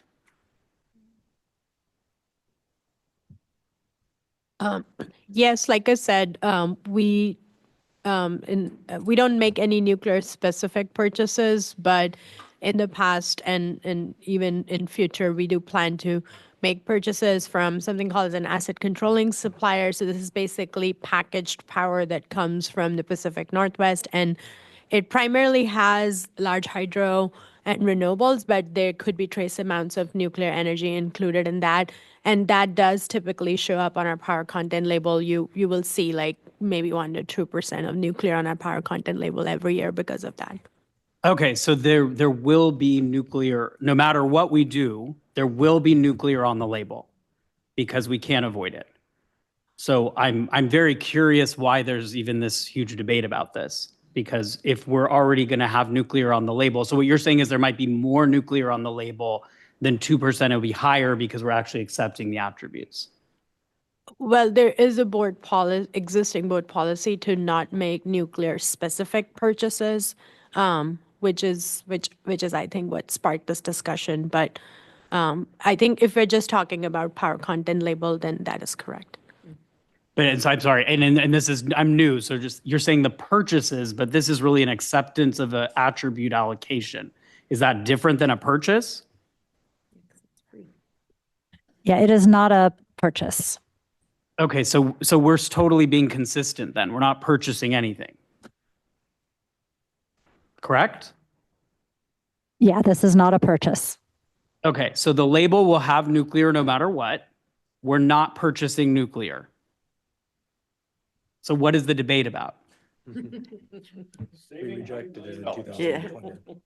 No, I'm just very curious why it was a debate. If it's already going to show nuclear and we're not purchasing, which is the policy, what is the debate about? I know that the Sierra Club's upset, and I know there's a lot of politicians on this board, so everyone gets riled up over politics. But I'm just saying, what is the policy? What's the goal here? Because if we're an energy company and we supply energy, that seems like the goal of the company. And to me, having those supplies is the most important thing if I'm buying electricity As a ratepayer, I want to make sure you actually supply me with power, number one. And number two, I hope you're supplying me that power at a very reasonable rate. So what I'm hearing is that this is going to save our ratepayers money. And I think for people who are in low-income communities and people who really struggle to pay their electric bill every month, you have to think about that. More important than anything else is, are we supplying the power? Can we procure the power that we need for our people? And are we doing it at a reasonable price? And if we're already going to have the nuclear on the label and we're not purchasing it, we're sort of accepting something that our ratepayers have already paid for, this whole discussion seems moot to me. And it's sort of upsetting because to deny our ratepayers $100 million rebate, essentially, you're taxing them. And you're saying, hey, you got to pay more for this electricity. And that really bothers me because a lot of people who struggle to pay their energy bills will be very upset that we wouldn't accept things they've already paid for because we were worried of the PR or that our nuclear would go up from 2% to 10%. The Diablo Canyon is going to be on the grid. We don't decide that in this room. That's not for our discussion. All those electrons are going on the grid because guess what? There's not enough alternative energy right now. So to deny this is denying our people lower prices for their energy, for a PR move, and making them pay more for their power because it will already show the nuclear and we're not purchasing it. And it really upsets me to hear this because you're taxing these people, making them pay more. And if for my community, I would say you guys know that the board's deciding this because of a PR move, and they're not thinking about your best interest of paying for lower cost energy. This is for the light green plan, correct? Which already is only 60% renewable to start with. So you're already accepting 40% bad electricity. So we're going to have a little more nuclear, but we're going to save them a lot of money. Think about that. When you don't think about yourself, think about the people who actually struggle to pay their electric bill. Thank you. That sounded more like a campaign speech than a question. I would like to rebut, since we're debating here. The two people that made presentations at the beginning basically outlined what we're talking about here. It's money versus the health of our Earth. By using nuclear energy, we're actually creating a legacy, a poisonous legacy that will remain here for forever in terms of our human lives. I don't think this is a political argument. I think it's an existential argument that defines who we are. If money is more important to us than the world we leave behind, then, that's our values. I'm worried more about greenwashing nuclear energy. And that's why I suggested that we have the ability, that we give our customers the ability of being nuclear free so that they can express their values in their purchases. I don't think it's fair to them to say that, we're going to save you money by allowing you to poison the earth. And to say that we're taxing when it's not us, it's the state government that's taxing our customers. It's not us that's making our customers pay for Diablo. It's the state government. And if we go along with that, then we're just as culpable as the state government in terms of taxing our customers. Follow the money. If there's money, it comes from somewhere. And if we're talking about energy that disappears, if we're talking about electrons that can't be identified, we're talking nonsense. And we're talking the ability to play shell games so that we can save money while we deny the fact that we are contributing to the poisoning of the earth. Just because it's carbon free doesn't make it clean. And I've tried to make the distinction that we are here for clean energy, not just carbon-free energy, not just greenhouse gas-free energy. So I think these are considerations that need to be taken into account, and we can't belittle one side or the other for the choices that we make. Our choices are made based on our values. Our values are who we are. So let me try at something here. It sounds like if we were to make this decision in November, that would still work for the decision-making process and not unduly delay anything or let something get avoided. Right. It also sounds like people are very interested in making a very strong statement that whatever we do here, we fully expect the state to live up to its commitment to get Diablo Canyon offline, and that we do not want to see that as part of the state's energy future. We also could include in there some language that explains that this decision that's been put before us by the regulatory powers is I don't want to say ridiculous in an official public document, but it's mind-boggling that they would make us accept a benefit, but if we didn't accept the benefit, we couldn't sell it to somebody else. So some articulation of I would use the word ridiculous on the framing of the regulatory decision that we're faced with. And I would also want to see in there some recognition of the fact that whatever we do with this decision makes no difference in any operation at Diablo Canyon between now and the current date for decommissioning, and will create approximately $100 million in benefit to our customers. And so if we think we can coalesce around something like that, maybe have some people work on drafting it and bring it back to us in November, and that way we can try to thread the needle on, we do not want to see nuclear. We have done everything we can to avoid getting nuclear on our power purchase label. We recognize the fiscal impact to our customers, and we appreciate, especially the lower income folks, how much they're struggling right now. And so because we are faced with this ridiculous decision, and then see if we can come around that. And so that would be the November 21st meeting. Thank you, Director Darling. I like that approach. Yeah. Thank you for framing that. Chair, I'd like to Director. get in the stack. This is Director Perret. Director Perret, yes. Director Kohler has her hand up, but I'd like to be in the stack. Okay, thank you. Director Kohler. Yeah, I just have a question. I want to thank Mayor Martinez for really saying what I was not able to say as eloquently. But I want to ask a question. So, have we looked at the potential liability? Maybe it's just PR, but what if there's an earthquake, a wildfire that goes across Diablo Canyon, and we have a release, or just a release through operational defects? Will we be painted as part of that picture? Do we accept any of the liability for what can happen to folks living near, living miles from Diablo Canyon?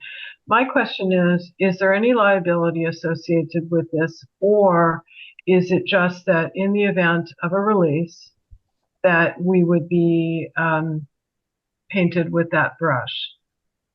And I've already said my other comments, but I just like to know if we've looked at that possibility. I'll turn this over to Catalina, but I just wanted to point out that Diablo Canyon is owned and operated 100% by PG&E, and that would not change. Do you want to add anything, Catalina? Yeah, nothing beyond the PR that's described. That there would be no other legal liability that MCE would be responsible for. Okay, thank you. Gabe Paulson, I wanted to be in the queue as well.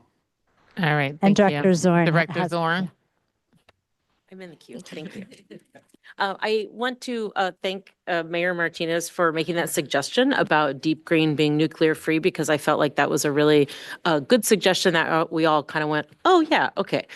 Because I want to acknowledge that the reason that people choose MCE, if our cities haven't already made the decision on their behalf, is because of the fact that we offer renewable and GHG free energy, right? It's not necessarily the cost. The cost is an added benefit, but that's not the reason people switch over. At least that's my opinion. I want to sort of push back on the idea that people who are against this are saying that this is only a common sense financial decision, because they're assuming that the no is the right answer. They're assuming that nuclear is not the right answer at all, that they're using words that indicate that their values think that it's bad. But I don't necessarily agree with that statement, and I appreciate that nuclear power is a GHG-free energy source, which is consistent with our mission. So I want to acknowledge that Director Kohler made a comment that this goes against what the board said in 2004, which was 20 years ago, which is a lot of board people ago. We're a very different board. We have different opinions, and we can change our opinions, and that is okay. Our CEO said that this is not purchasing nuclear, but I want to push back on that and say it is purchasing nuclear. We've already purchased the nuclear. All of our customers have already paid for it via the PCIA fee that they have on every single bill. So what we're actually talking about is wasting energy, right? So I can't think of anything that is worse and less efficient than saying, I'd rather pay more money for more things and completely ignore the thing that's already there just waiting to be given to me for free. So to me, that is actually the problem, that we're saying no to it based on values that aren't necessarily inherently correct. Thank you, Director Zorn. All right, I know we have some people in the queue in San Rafael, but if we could go to public comment, do we have any public comment on this item? We do have public comment in San Rafael. Okay. Public comment online as well, Chair, and then Director Hill has had his hand raised a back ago. We also have directors wishing to comment additionally. Okay, and how many public comments do we have? We have 2 online, Chair. And we have 1 in person in San Rafael for public comment. Okay, let's move forward with the public comment. Would you like to start with San Rafael? Or yes, San Rafael. And that's the person in person? Pierre Salen from Fairfax. I need my glasses. Give me a second for me to disorganize my thoughts so I can make some sort of nonsense for you. I added a little bit more to this since being in the room than what I had earlier, so please give me a minute to speak. Who here heats or cools their homes? Who wears a sweater? What is a reasonable price economically and environmentally? Not enough power? How has demand grown and changed? And is money what's important? For your fossil and carbon neutral slides at the beginning, where do you account for the considerable usage in the manufacturing and building of the materials and facilities? None of it is truly dinosaur free, although there is considerably less, but it's not free. Fiduciary responsibility. Why do we support and go for renewables, any of us? If it were not so deadly, that idea of fiduciary responsibility would be really funny to me. But it's not funny. Life dies for fiduciariness. But hey, talk to an Aboriginal peoples anywhere about responsibility and just how messed up our priorities are. Let that sink in. Look at the state of this world. What have we created? What are we leaving? What have we done to it? When it comes to nuclear, you make it sound so benign and it's like an intellectual idea and lovely. And I say it's too crazy, and it's also incredibly toxic. But I am a nature-based barbarian who believes living nature is more important than consumer goods and lifeless landfills. Contrary to the IJ and some beliefs, we use Marin Clean Energy, and we may go back to PG&E over the Diablo Canyon money. It's not nobody. Where to start, and just what does MCE stand for? Clean nuclear? Please do remember and consider Chernobyl and Fukushima or 3 Mile Island. We are in control and trust us? Yep, and sure. Oops. Please do educate me. What does deep green stand for? Or puppy poo brown? Or new, better improved greeny green? Okay, sure. Go ahead and take the money, and then what? Are we legitimizing nuclear as clean and greeny green? Oops. What will the money go to? Decommissioning Diablo Canyon? Storing the waste for tens of thousands of years when we cannot preserve art treasures or anything else for a few hundred years? What stupid, human-centric, short-sighted hubris. I'm sorry, sir. Your time is up. I'm almost done, and I really have something to say here. Please forgive me. I took a few hours of my time to come here and wait for all of you to speak. So please allow me to speak. Can we feed or house people or repair the commons with it? I suggest that taking the dollars and building more supply to fuel data centers and AI and storage, which do consume incredible amounts, is not an improvement. And in fact, without education and changing our basic entitlements and expectations around consumption, we are continuing our destruction of living ecosystems, or are we just stroking our ecosystems? If you take the money, it should be spent 100% on conservation education. Where are we conserving or cutting back our gluttony and overconsumption? Do we really need more and more and more? Do we need to overheat and overcool everything? Do we need to drive heavy metal boxes back and forth for stuff we don't even need? Are we overconsuming regardless of the price of electricity? There is no planet B. I'm almost done. Well, oops. Please do the right thing. Do not legitimize nuclear power or waste as green in any form ever. And do not consume living nature to build electric supply for insatiable, gluttonous, hungry ghosts. Education and change of habits are needed.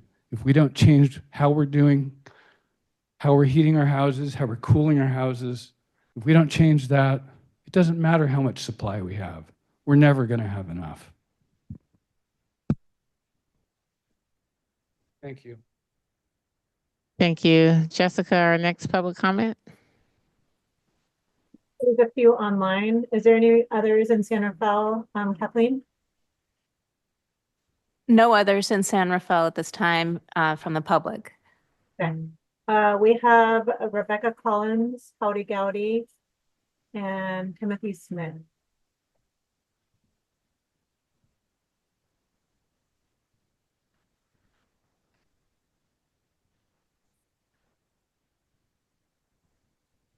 Rebecca? Hi, can you hear me? Yes. Thank you. First, I want to thank Mayor Cooler and also Mayor Martinez from Richmond and Sierra from Fairfax who just spoke, because I think it's really important not to dismiss the extremely toxic issues associated with nuclear. However, I'm not going to focus on that. I want to talk about how Diablo Canyon is a large and flexible power plant that's poorly suited to serve as a reliability resource during peak and net peak hours. It has the two largest generators on the CAISO grid, making one of the highest risks to system reliability. According to the CAISO, an unplanned outage at Diablo Canyon during peak net and net peak periods is the most severe single contingency to the stability of the entire Western grid. And there was a decommissioning process going on that Gavin Newsom aggressively interrupted. It was a multi-year process. It has been proven over and over again that the state of California did not need Diablo Canyon for reliability. And that has been resolved through the batteries that have come on that have grown from 500 megawatts in 2020 to 11,200 megawatts in June 2024.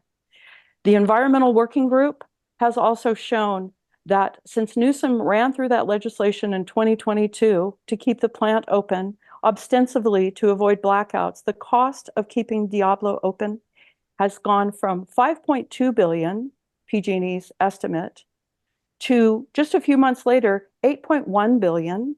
Now they have buried their new estimate of 11.8 billion in regulatory filings. This is what we need protection from. You're talking about the amount of money that could be saved, the 100 million, when we're looking at PG&E, yanking us all over the map here with the help of Sacramento, with the help of the CPUC. And I am from Women's Energy Matters. I would please like a little bit more time here. It is, we have filings for the Alliance from Nuclear Responsibility who are showing their unlawful actions. Please go look at those filings. Please look at the decommissioning process. Please look at the CAISO's addition of batteries. Please look at those things because those are the financial aspects of this. The ratepayers, how many times have we heard PG&E announce that they're going to raise rates? A lot of that has to do with Diablo. And it is unacceptable that we as ratepayers have so little protection in this state. This is a criminal entity, criminally convicted entity. There is no reason that Diablo should be operating. I don't know if anyone was there when those hearings were going on.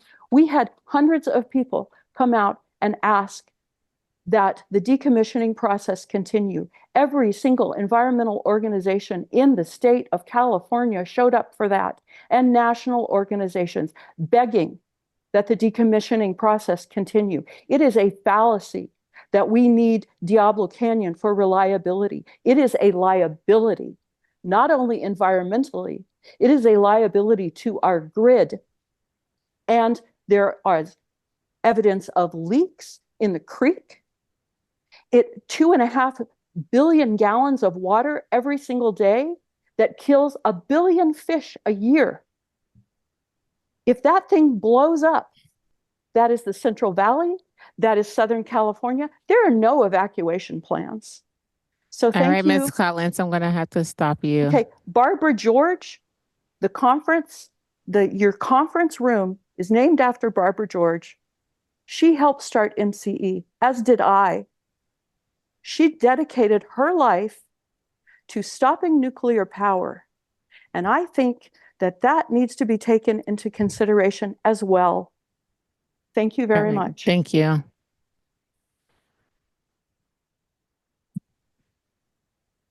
Chair Howdy Gowdy. Good evening, board members. My name is Howdy Gowdy and I live in El Cerrito. So I actually support accepting this allocation. And, as other opinions have said, it's not because I think nuclear power is a panacea. I would have rather seen Diablo Canyon not extended. But when this issue came up, several years ago, I was also in favor of accepting the allocation then when MCE chose not to. And I think it's worth reflecting on, what was the outcome of MCE not accepting it at that time. They spent more money procuring electricity and, Diablo Canyon got extended. It had no political impact that we didn't participate, and it probably won't have political impact here. But you have the choice in how you craft this going forward to engage in policy that does transition away from nuclear power. So I think this should really be looked at in the context of transition, which is what MCE is all about is moving toward, a better grid. And they've done a great job of that overall. I mean, the fact that our, light green product is such a high set of renewables and so high carbon free is really to be commended. It's a great product, and deep green is better yet. But we just have to be realistic that we're already paying for this nuclear power, and we don't really gain any moral high ground by refusing the attribute in order to spend more money to get carbon-free power, which is, really just going to buy more large hydro, which has, been on the grid for decades. It's not new generation. We should really be investing our resources in building that transition to the grid we need, away from nuclear, away from some of the large hydro, and towards better solutions. And so it's just irresponsible to, forfeit this value and resources that can be put towards, meeting MCE's ultimate targets. And, we have to look at this, systemically, and not just what's on our balance sheet. For better or worse, whether it's on MCE's balance sheet or not, Diablo Canyon is on humanity's balance sheet. It's there. We have to deal with it.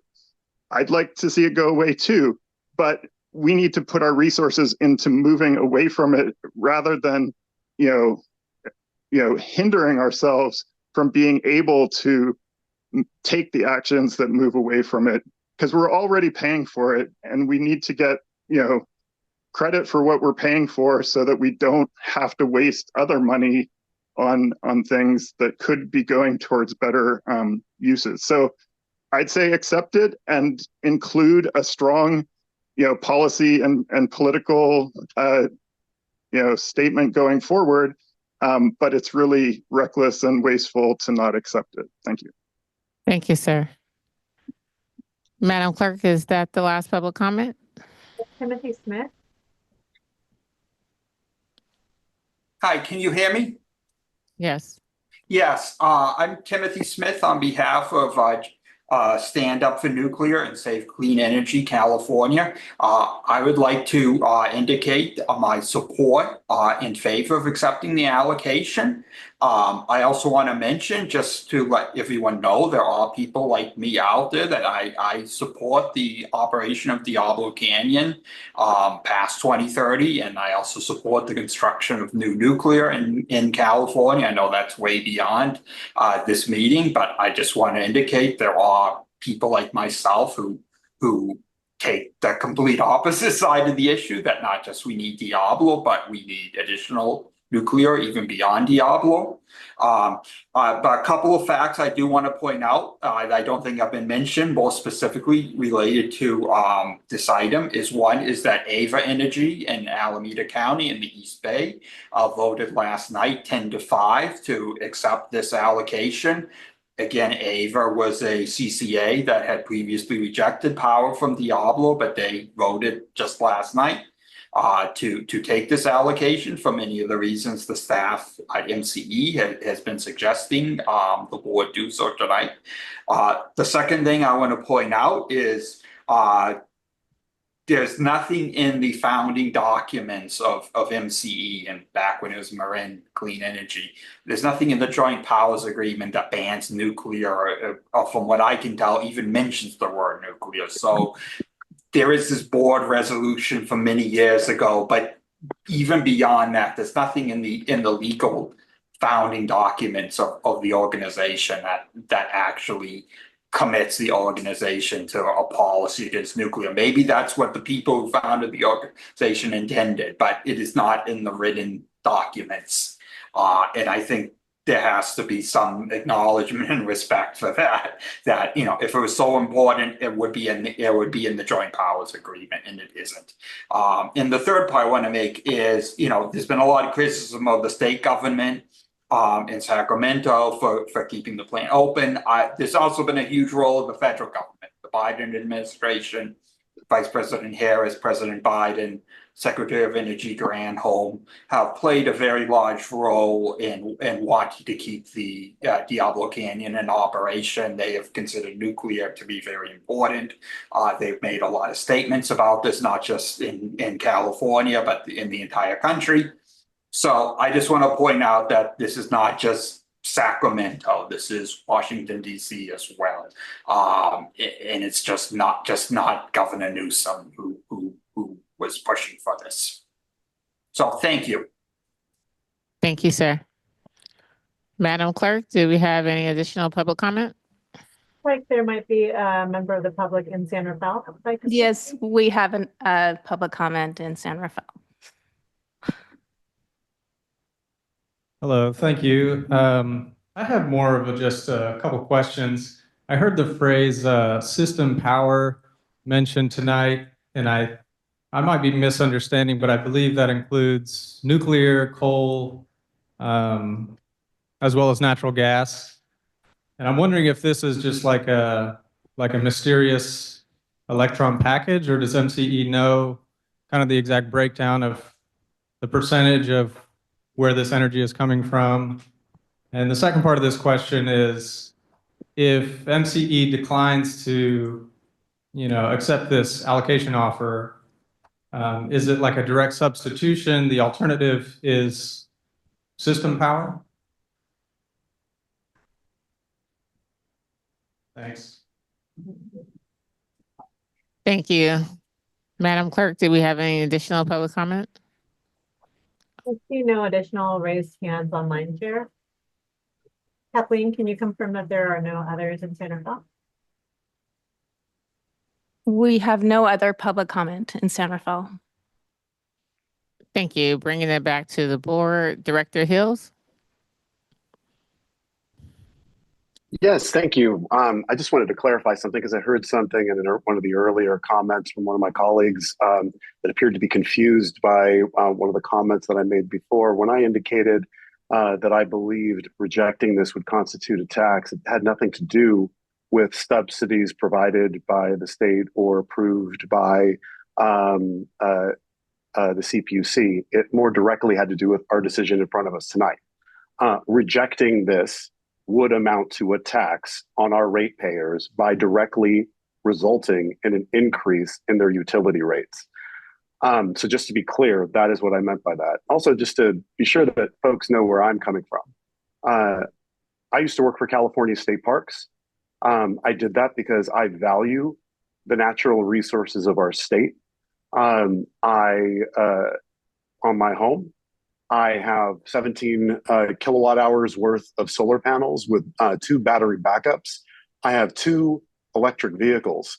The reason for this is for what I tell my children, my 3 young children, and I have 3 under 6 and under, that the reason that Daddy can't be with you tonight for dinner is because I'm going to help take the dirt out of the air.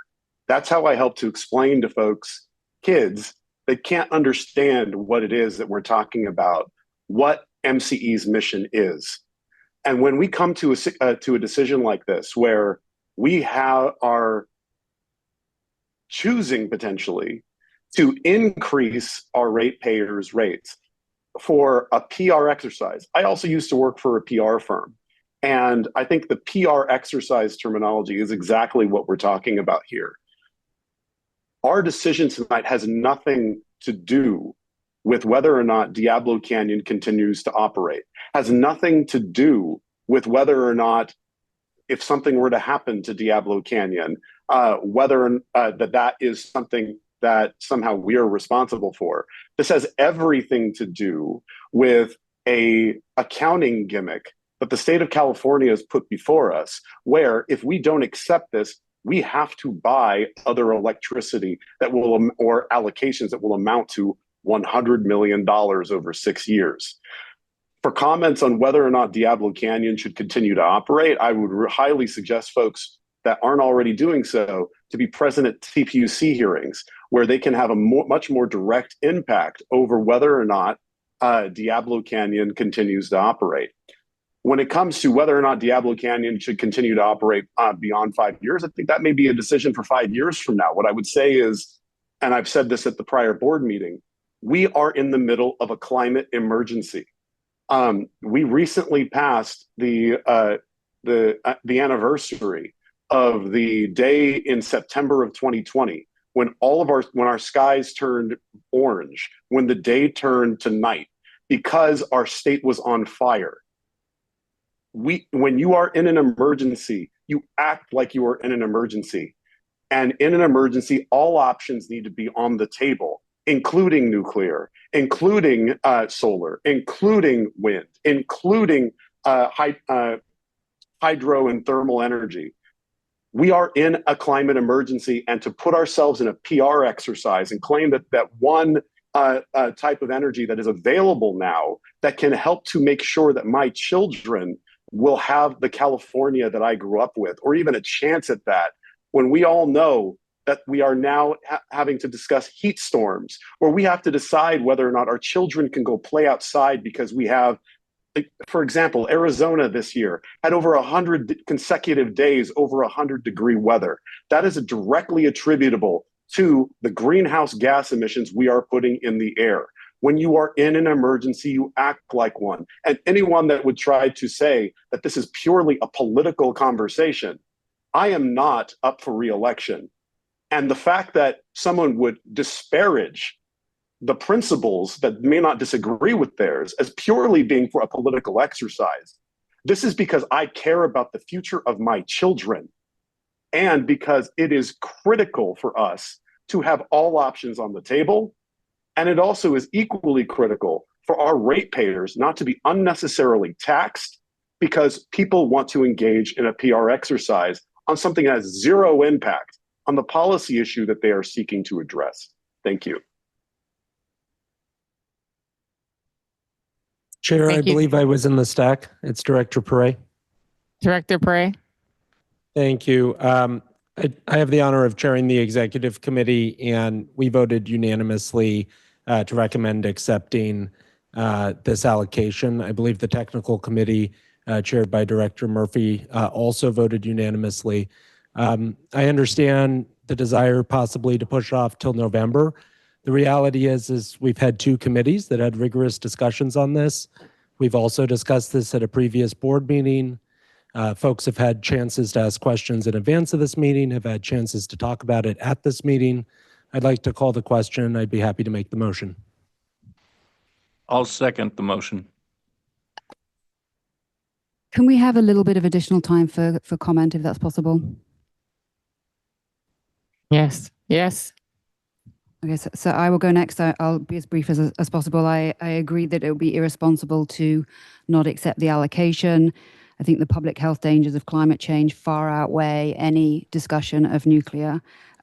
However, I do appreciate that there is disagreement amongst the board, and I would like to piggyback off what Director Martinez said, which is that perhaps a solution would be to create a third option in terms of the different options we have, which is not just the deep green, because deep green is more expensive, whether there could be a third option, which would be a light green, nuclear-free for the people who don't want to have that. And I understand that it's all coming from the same grid, and for many of us that's meaningless, but for some people that might give them comfort to think that they can choose a product that isn't significantly more expensive, that is nuclear-free.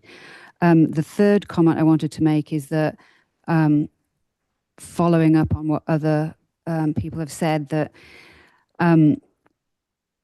it's really important for us as a board to be educating ourselves on nuclear and on advanced reactors, because the nuclear landscape is changing very quickly, and it is in truth it has to be part of the package to get us to a carbon-free future. I appreciate that right now California still has a moratorium on nuclear. Other states do not. There are a number of states that have removed that moratorium because it is an imperative that advanced reactors get onto the grid. I've said this before, but as a starting point for people, I would encourage everybody to watch the documentary Nuclear Now. It explains the history and it explains where we are and how we need to get to. And given that this is an important discussion for this board, I would encourage everybody to do that. Do we have any additional directors with comments, given that we have a motion and a second on the floor? We do have additional comments in San Rafael. All right. Yeah, I'll go. This is Gabe Paulson from Larkspur. I'm eager to move the matter, but I also feel there's a lot of confusion in the room. I think, for example, Director Beckman's question, will this have nuclear or not, and electrons can't be tracked. I think one of the key questions I'd like staff to clarify is when you accept a carbon-free attribute label, that seems not to be an accounting trick. There's $15 million a year at stake. Exactly how much nuclear power are we using? And the second question is have we had any more input than the 31 members from the Community Power Coalition?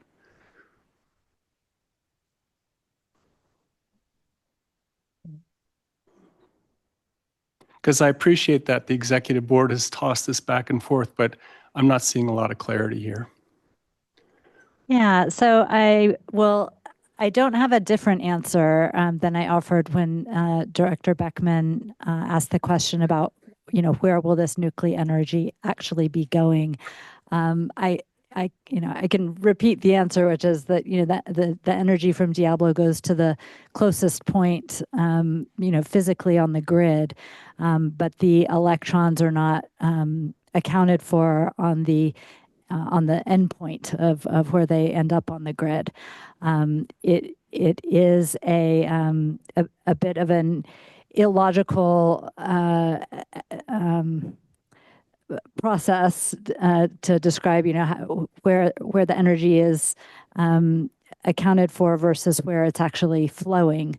But I don't have a different way of describing it than that.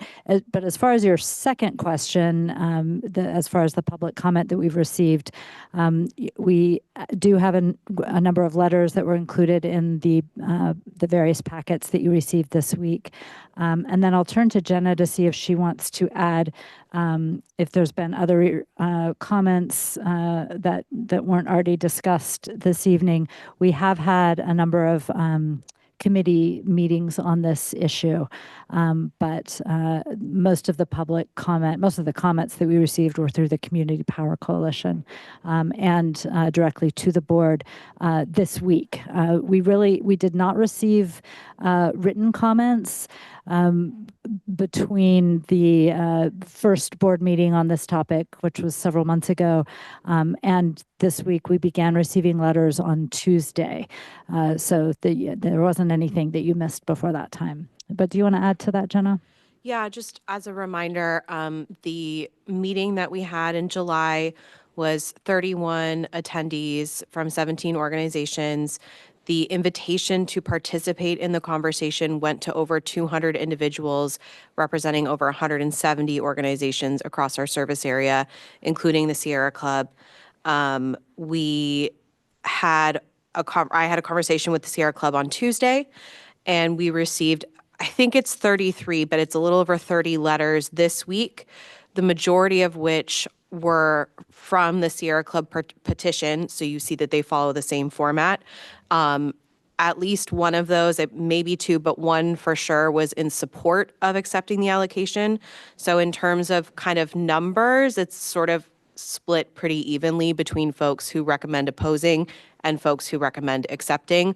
Although consistently, even the folks who recommend accepting agree that they do not support nuclear energy, which I think is consistent with a lot of the comments we hear again here tonight.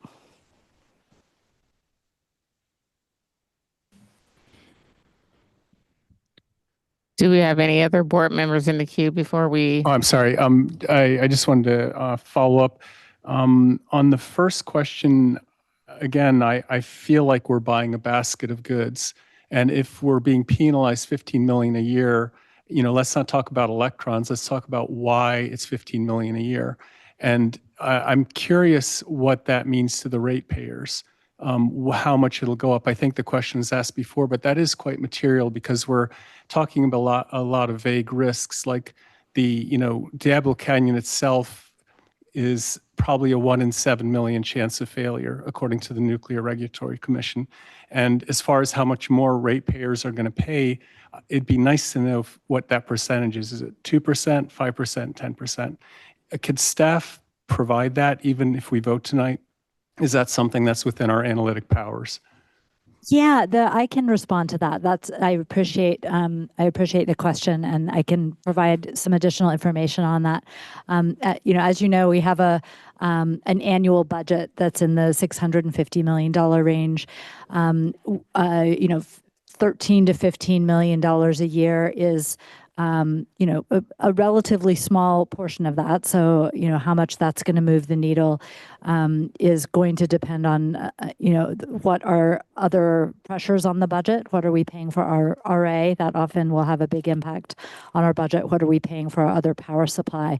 But the very clear answer to, what are we paying for? What is that $13 to $15 million a year going to be going for? It's to buy carbon-free energy. We have a board policy, and we also have a California Public Utilities Commission mandate, which is called the Midterm Reliability Mandate, to buy a certain percentage of carbon-free power. And this is the CPUC's effort to help make sure there is replacement power for Diablo in the future. So we have a board policy and a CPUC policy, and a community expectation to have carbon-free energy in our portfolio. So if we do not utilize this allocation for that purpose, we would spend $13 to $15 million next year to purchase additional energy.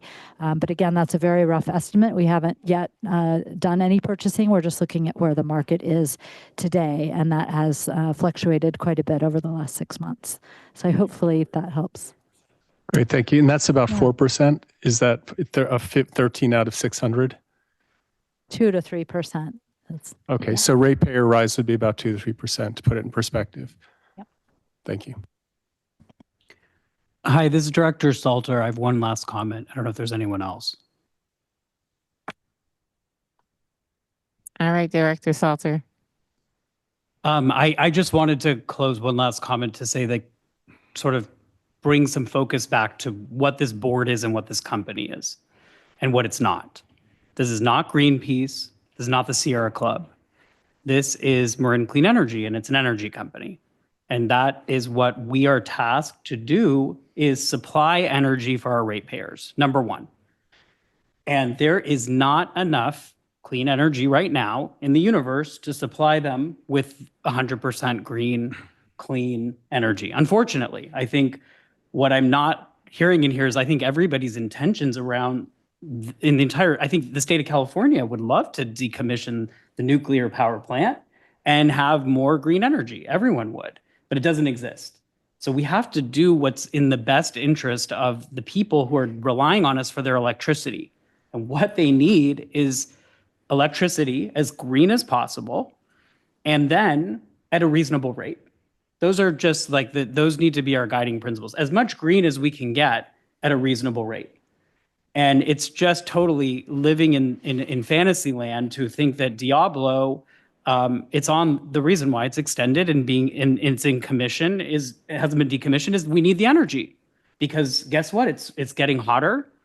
Our demands for electricity are bigger. Everybody needs more energy year after year, and we can't keep up with the demand for clean energy. And by the way, our transmission lines can't even take the power even if we built it.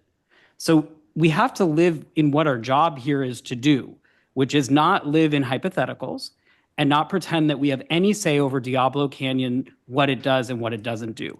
The decision before us is to accept money that we've already paid so that we can lower the cost to our ratepayers, or perhaps use some of that money to fund more programs for more cleaner energy.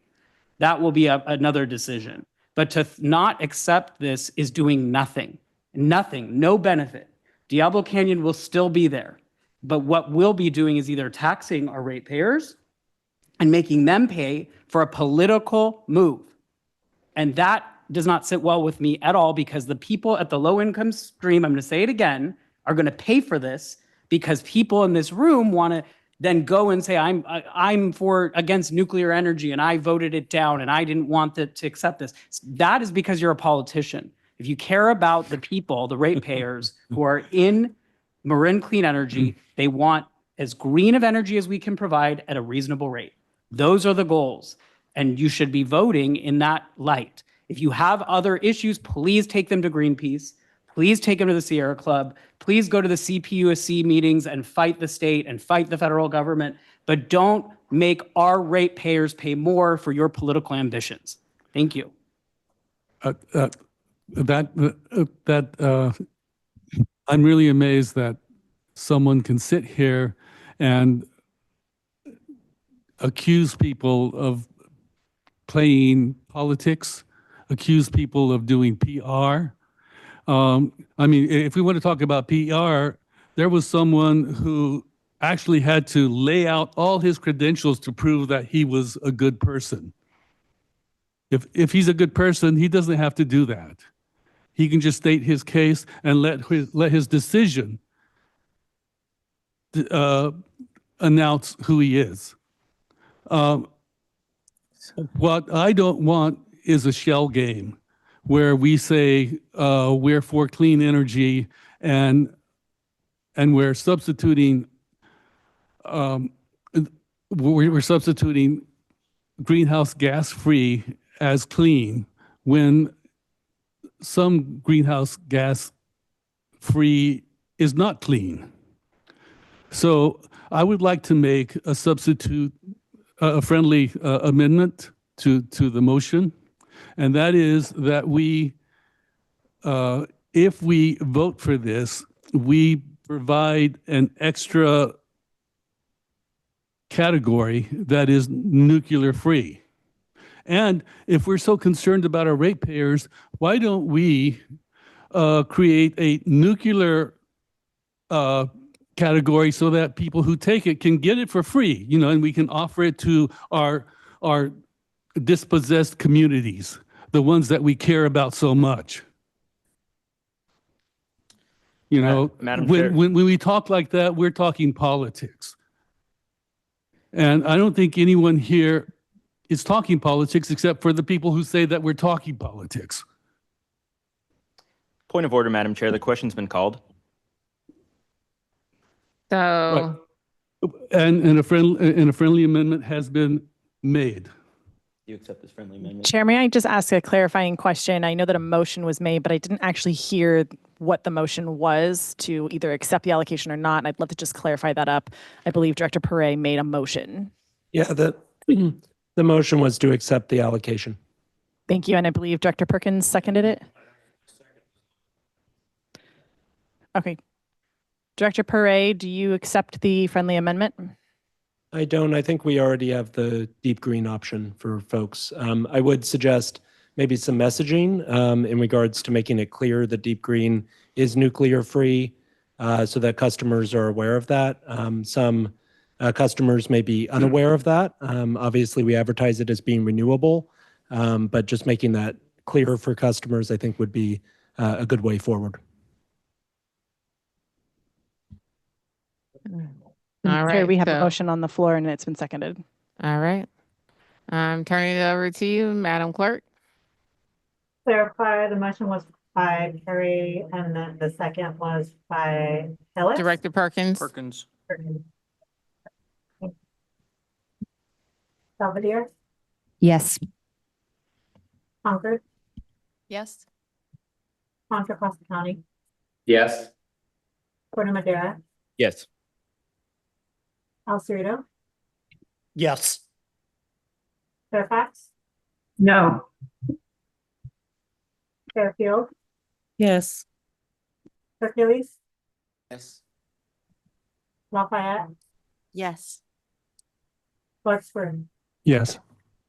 County of Marin, Yes. Martinez, Yes.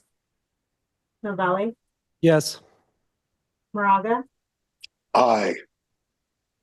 City of Napa. Yes. I believe the County of Napa and four Napa cities is present. Yes, Thank you. and yes. Copley, Yes. Canal, Yes. Pittsburgh, Yes. Pleasant House, Yes. Richmond. My values are my politics. No. Ross, Yes. San Pablo, Yes. San Rafael, Aye. San Ramon, Yes. El Salado, You already did El Cerrito. El Salado. Oh, Sausalito. Sorry. Okay. Tiburon, Yes. Vallejo, Aye. Walnut Creek. Yes. Motion carries. Thank you. And thank you to everyone who participated in the discussion. It was a healthy discussion and a tough one. But, at the end of the day, we have to make sure that we're paying attention to the people and the ratepayers as well. And so I just want to make sure that how we're communicating that, there is information about Deep Green. I know it was a slide up on outreach and communication, and that we're providing that information as well. Thank you. Moving on to item number 12, in this session, legislative update. This will be an update by Stephanie Chin. Thank you so much, Chair, and thank you, directors, for hanging in with us here until close to the end. My name is Stephanie Chen. I'm Director of Legislative Affairs, and if we could jump to the next slide, please. First, I'm excited to introduce to you Vince Warat-Maja, who's our new Senior Legislative Manager and our boots on the ground in Sacramento. Vince is a veteran government affairs professional with experiences ranging from large multinational corporations to the Climate Center to working as a contract lobbyist for a wide range of clients, including one of MCE's sister CCAs.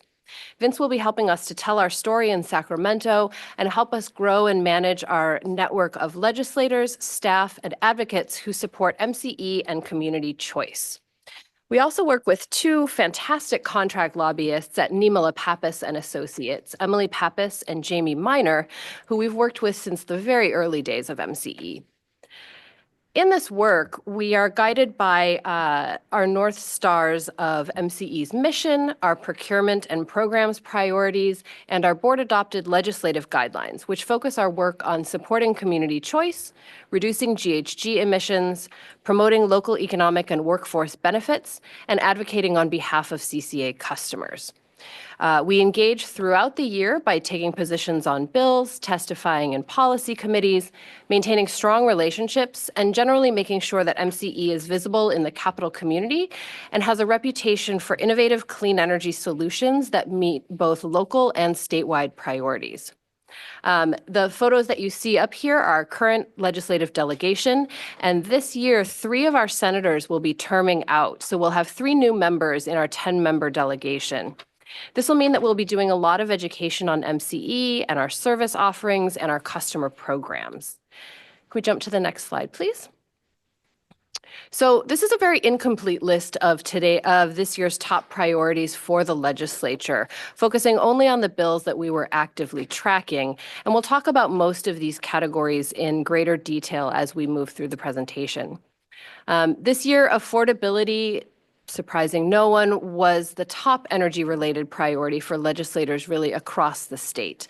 Clean energy infrastructure continues to be a priority as we experience delays in interconnection, as well as delays in plugging new load into the grid.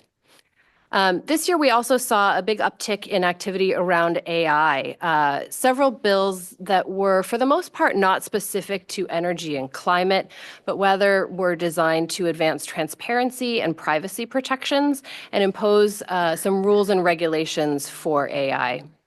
And then finally, of course, the budget deficit was a top priority, and we'll talk about that a bit later on as well. Next slide, please, and I'll hand it over to you, Vince.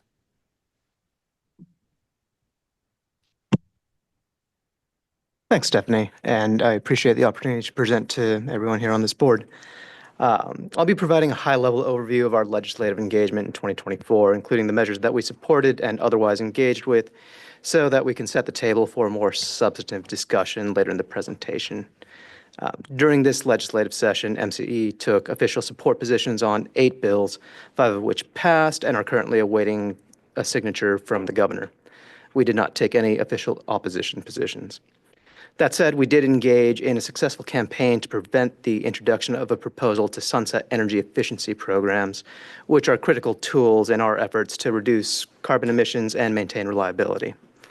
Additionally, we worked with our trade association, CalCCA, to navigate the negotiations around AB 3264, a bill related to affordability that was carried by the chair of the Assembly Utilities and Energy Committee, Cotty Petrie Norris.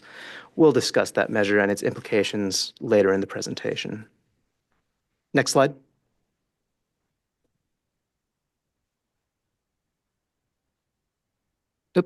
Thanks. This table, which is included in your staff report, outlines the bills that we formally supported this year. While we cover them in greater detail in subsequent slides, we want to run through them at a high level just to give us some context. If you have specific questions about any of the bills, of course, we are happy to address them at the end of the presentation. The bills are organized into general policy categories, namely consumer protections, clean distributed energy resources, and we can go to the next slide, and wildfire. Within consumer protections, we supported 2 bills, and CalCCA supported an additional bill. We supported 4 bills related to clean DERs, and finally, we supported 2 bills related to wildfire policy. Next slide.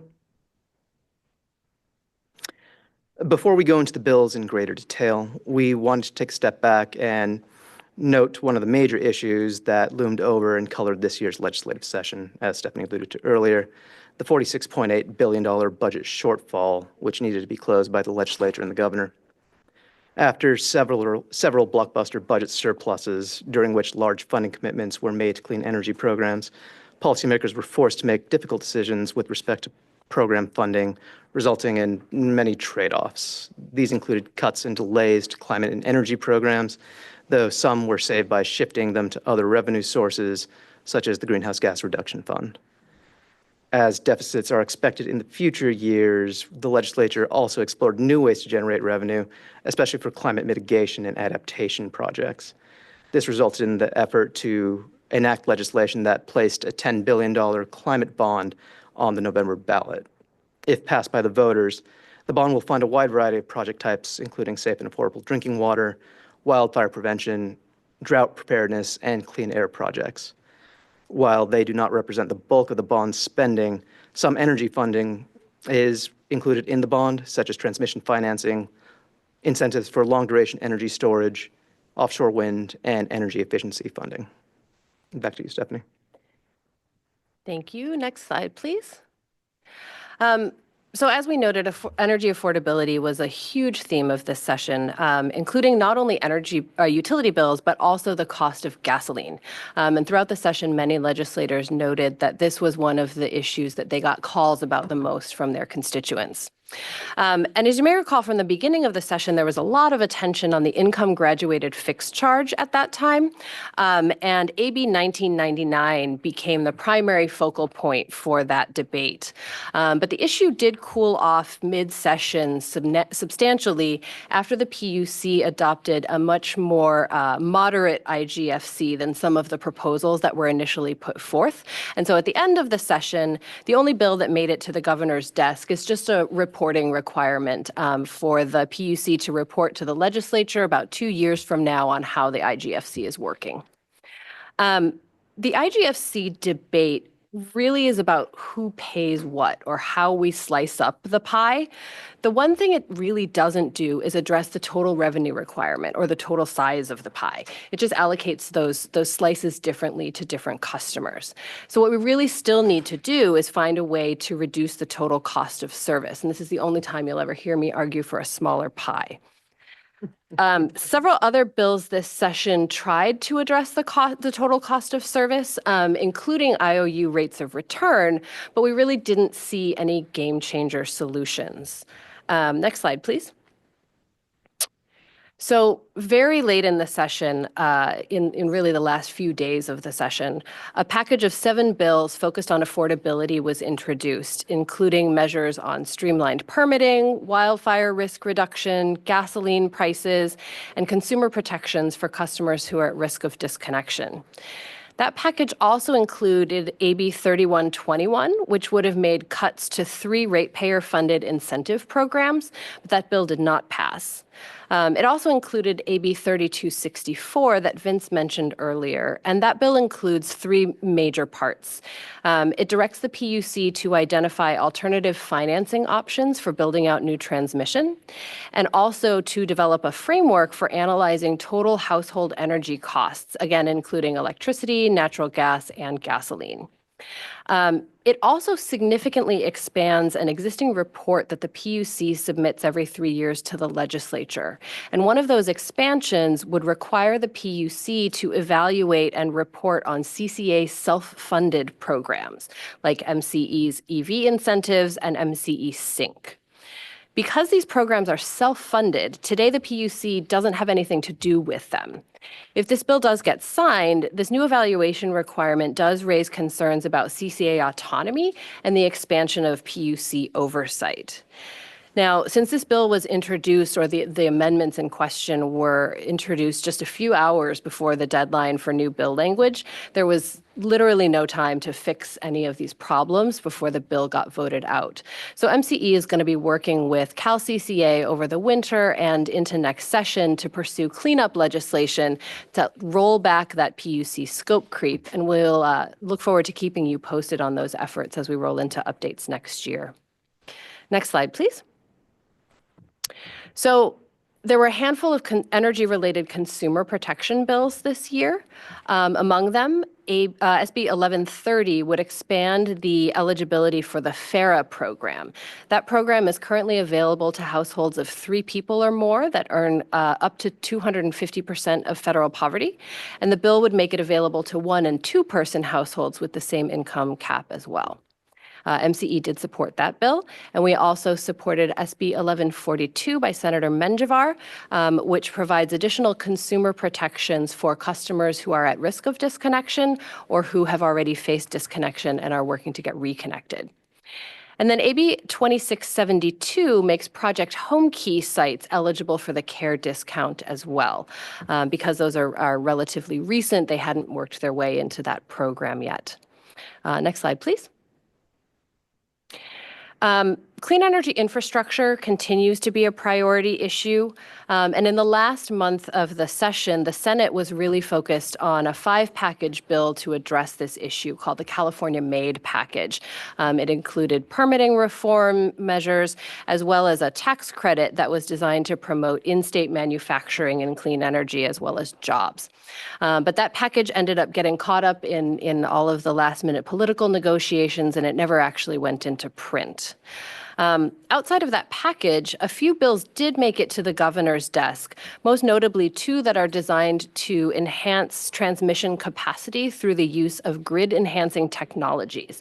And these are technologies that can be deployed on existing transmission lines to allow more power to go through them. So those technologies, of course, won't eliminate the need to build new transmission where we don't have any today, but they will help to eliminate congestion on existing lines. Like last year, we saw a lot of permitting reforms introduced at the beginning of the year, but only a couple advanced to the governor's desk, and they were fairly limited in scope.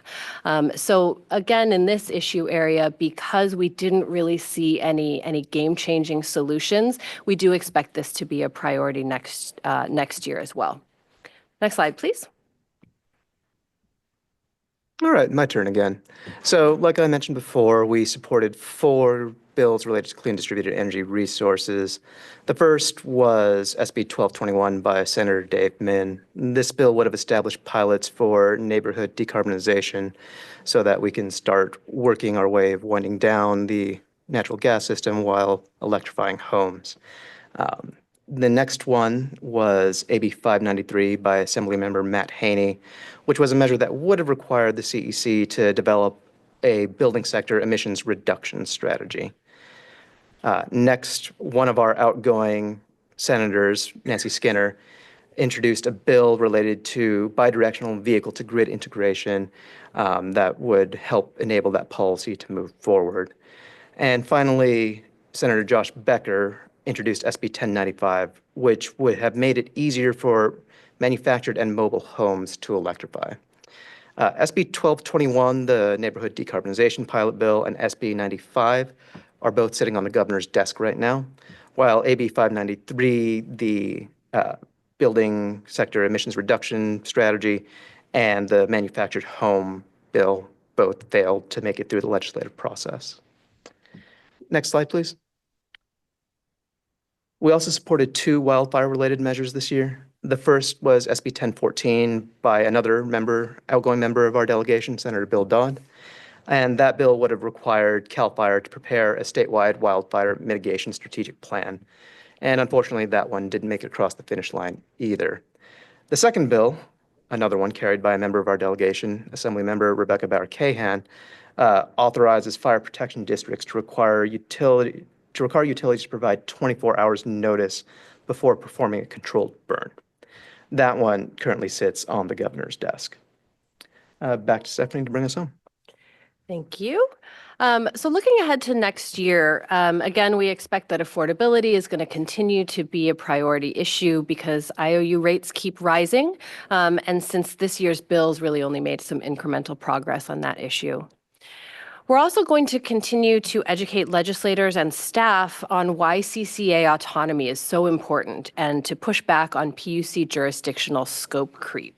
As we noted earlier, we'll be working on cleanup legislation to eliminate that provision, hopefully, in AB 3264 that requires the PUC to evaluate and report on CCA self-funded programs. Because additional oversight by the PUC will not only increase our admin costs, but it's also going to really diminish our ability to be nimble and innovative in response to local community needs, which is something that we are quite proud of, and that helps the state meet its goals as well. Given that rates are so high and so many customers are struggling to keep up with their bills, both the PUC and the legislature are feeling a great deal of pressure to take action. And as we've seen in the past in other such issues around reliability and other key priorities, when the state is under pressure to make big changes, they often can revert to a command and control, one-size-fits-all type of model. And that, of course, is at odds with community choice. And so we will need to continue to defend the right of CCAs to respond to our member communities at the same time as we're supporting statewide climate and clean energy progress. And then, of course, as we've talked about before, we do anticipate legislation that will begin to reform the CAISO to enable West-wide independent energy markets. MCE does support these efforts as necessary as a first step toward better regional coordination, which is going to help California, as well as other Western states, decarbonize our energy supply more quickly, more efficiently, and more affordably.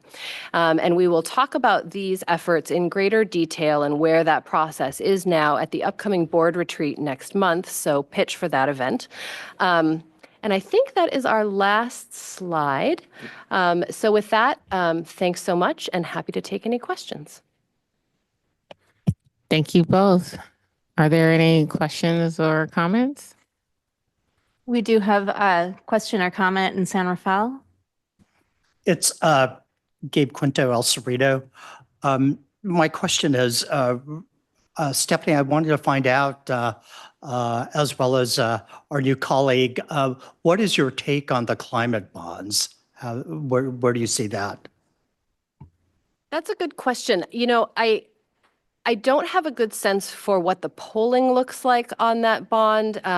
Not sure where voters will stand on that. I will say that most of the climate bond is really about climate adaptation and how we get folks through the climate change impacts that we're already seeing. There are going to be a limited amount of funds in there that will impact clean energy and our corner of the climate space around transmission infrastructure, some supportive funding for offshore wind. So we are definitely hopeful that that moves forward as well. But I think we'll be looking forward to watching some polls as we get closer to the election to see what the fate of that might look like.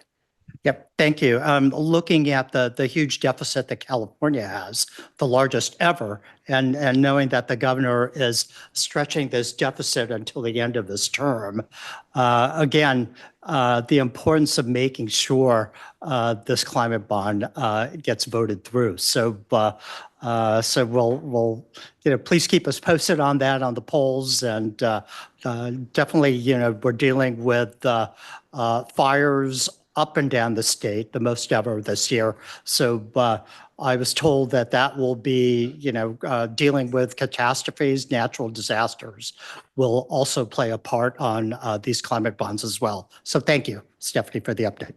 Absolutely. Thank you, Director Quinto. Are there any additional questions from directors? Any public comment? None in San Rafael. I see no raised hands online, Chair.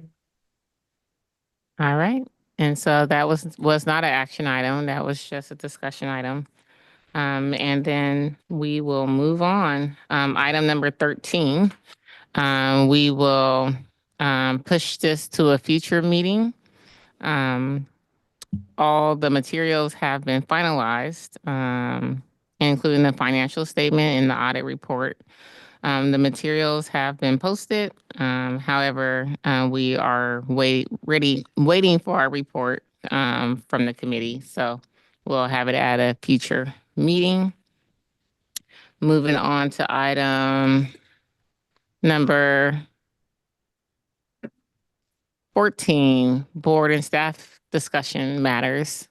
Do we have any board members with anything they would like to discuss or share this evening, or staff members?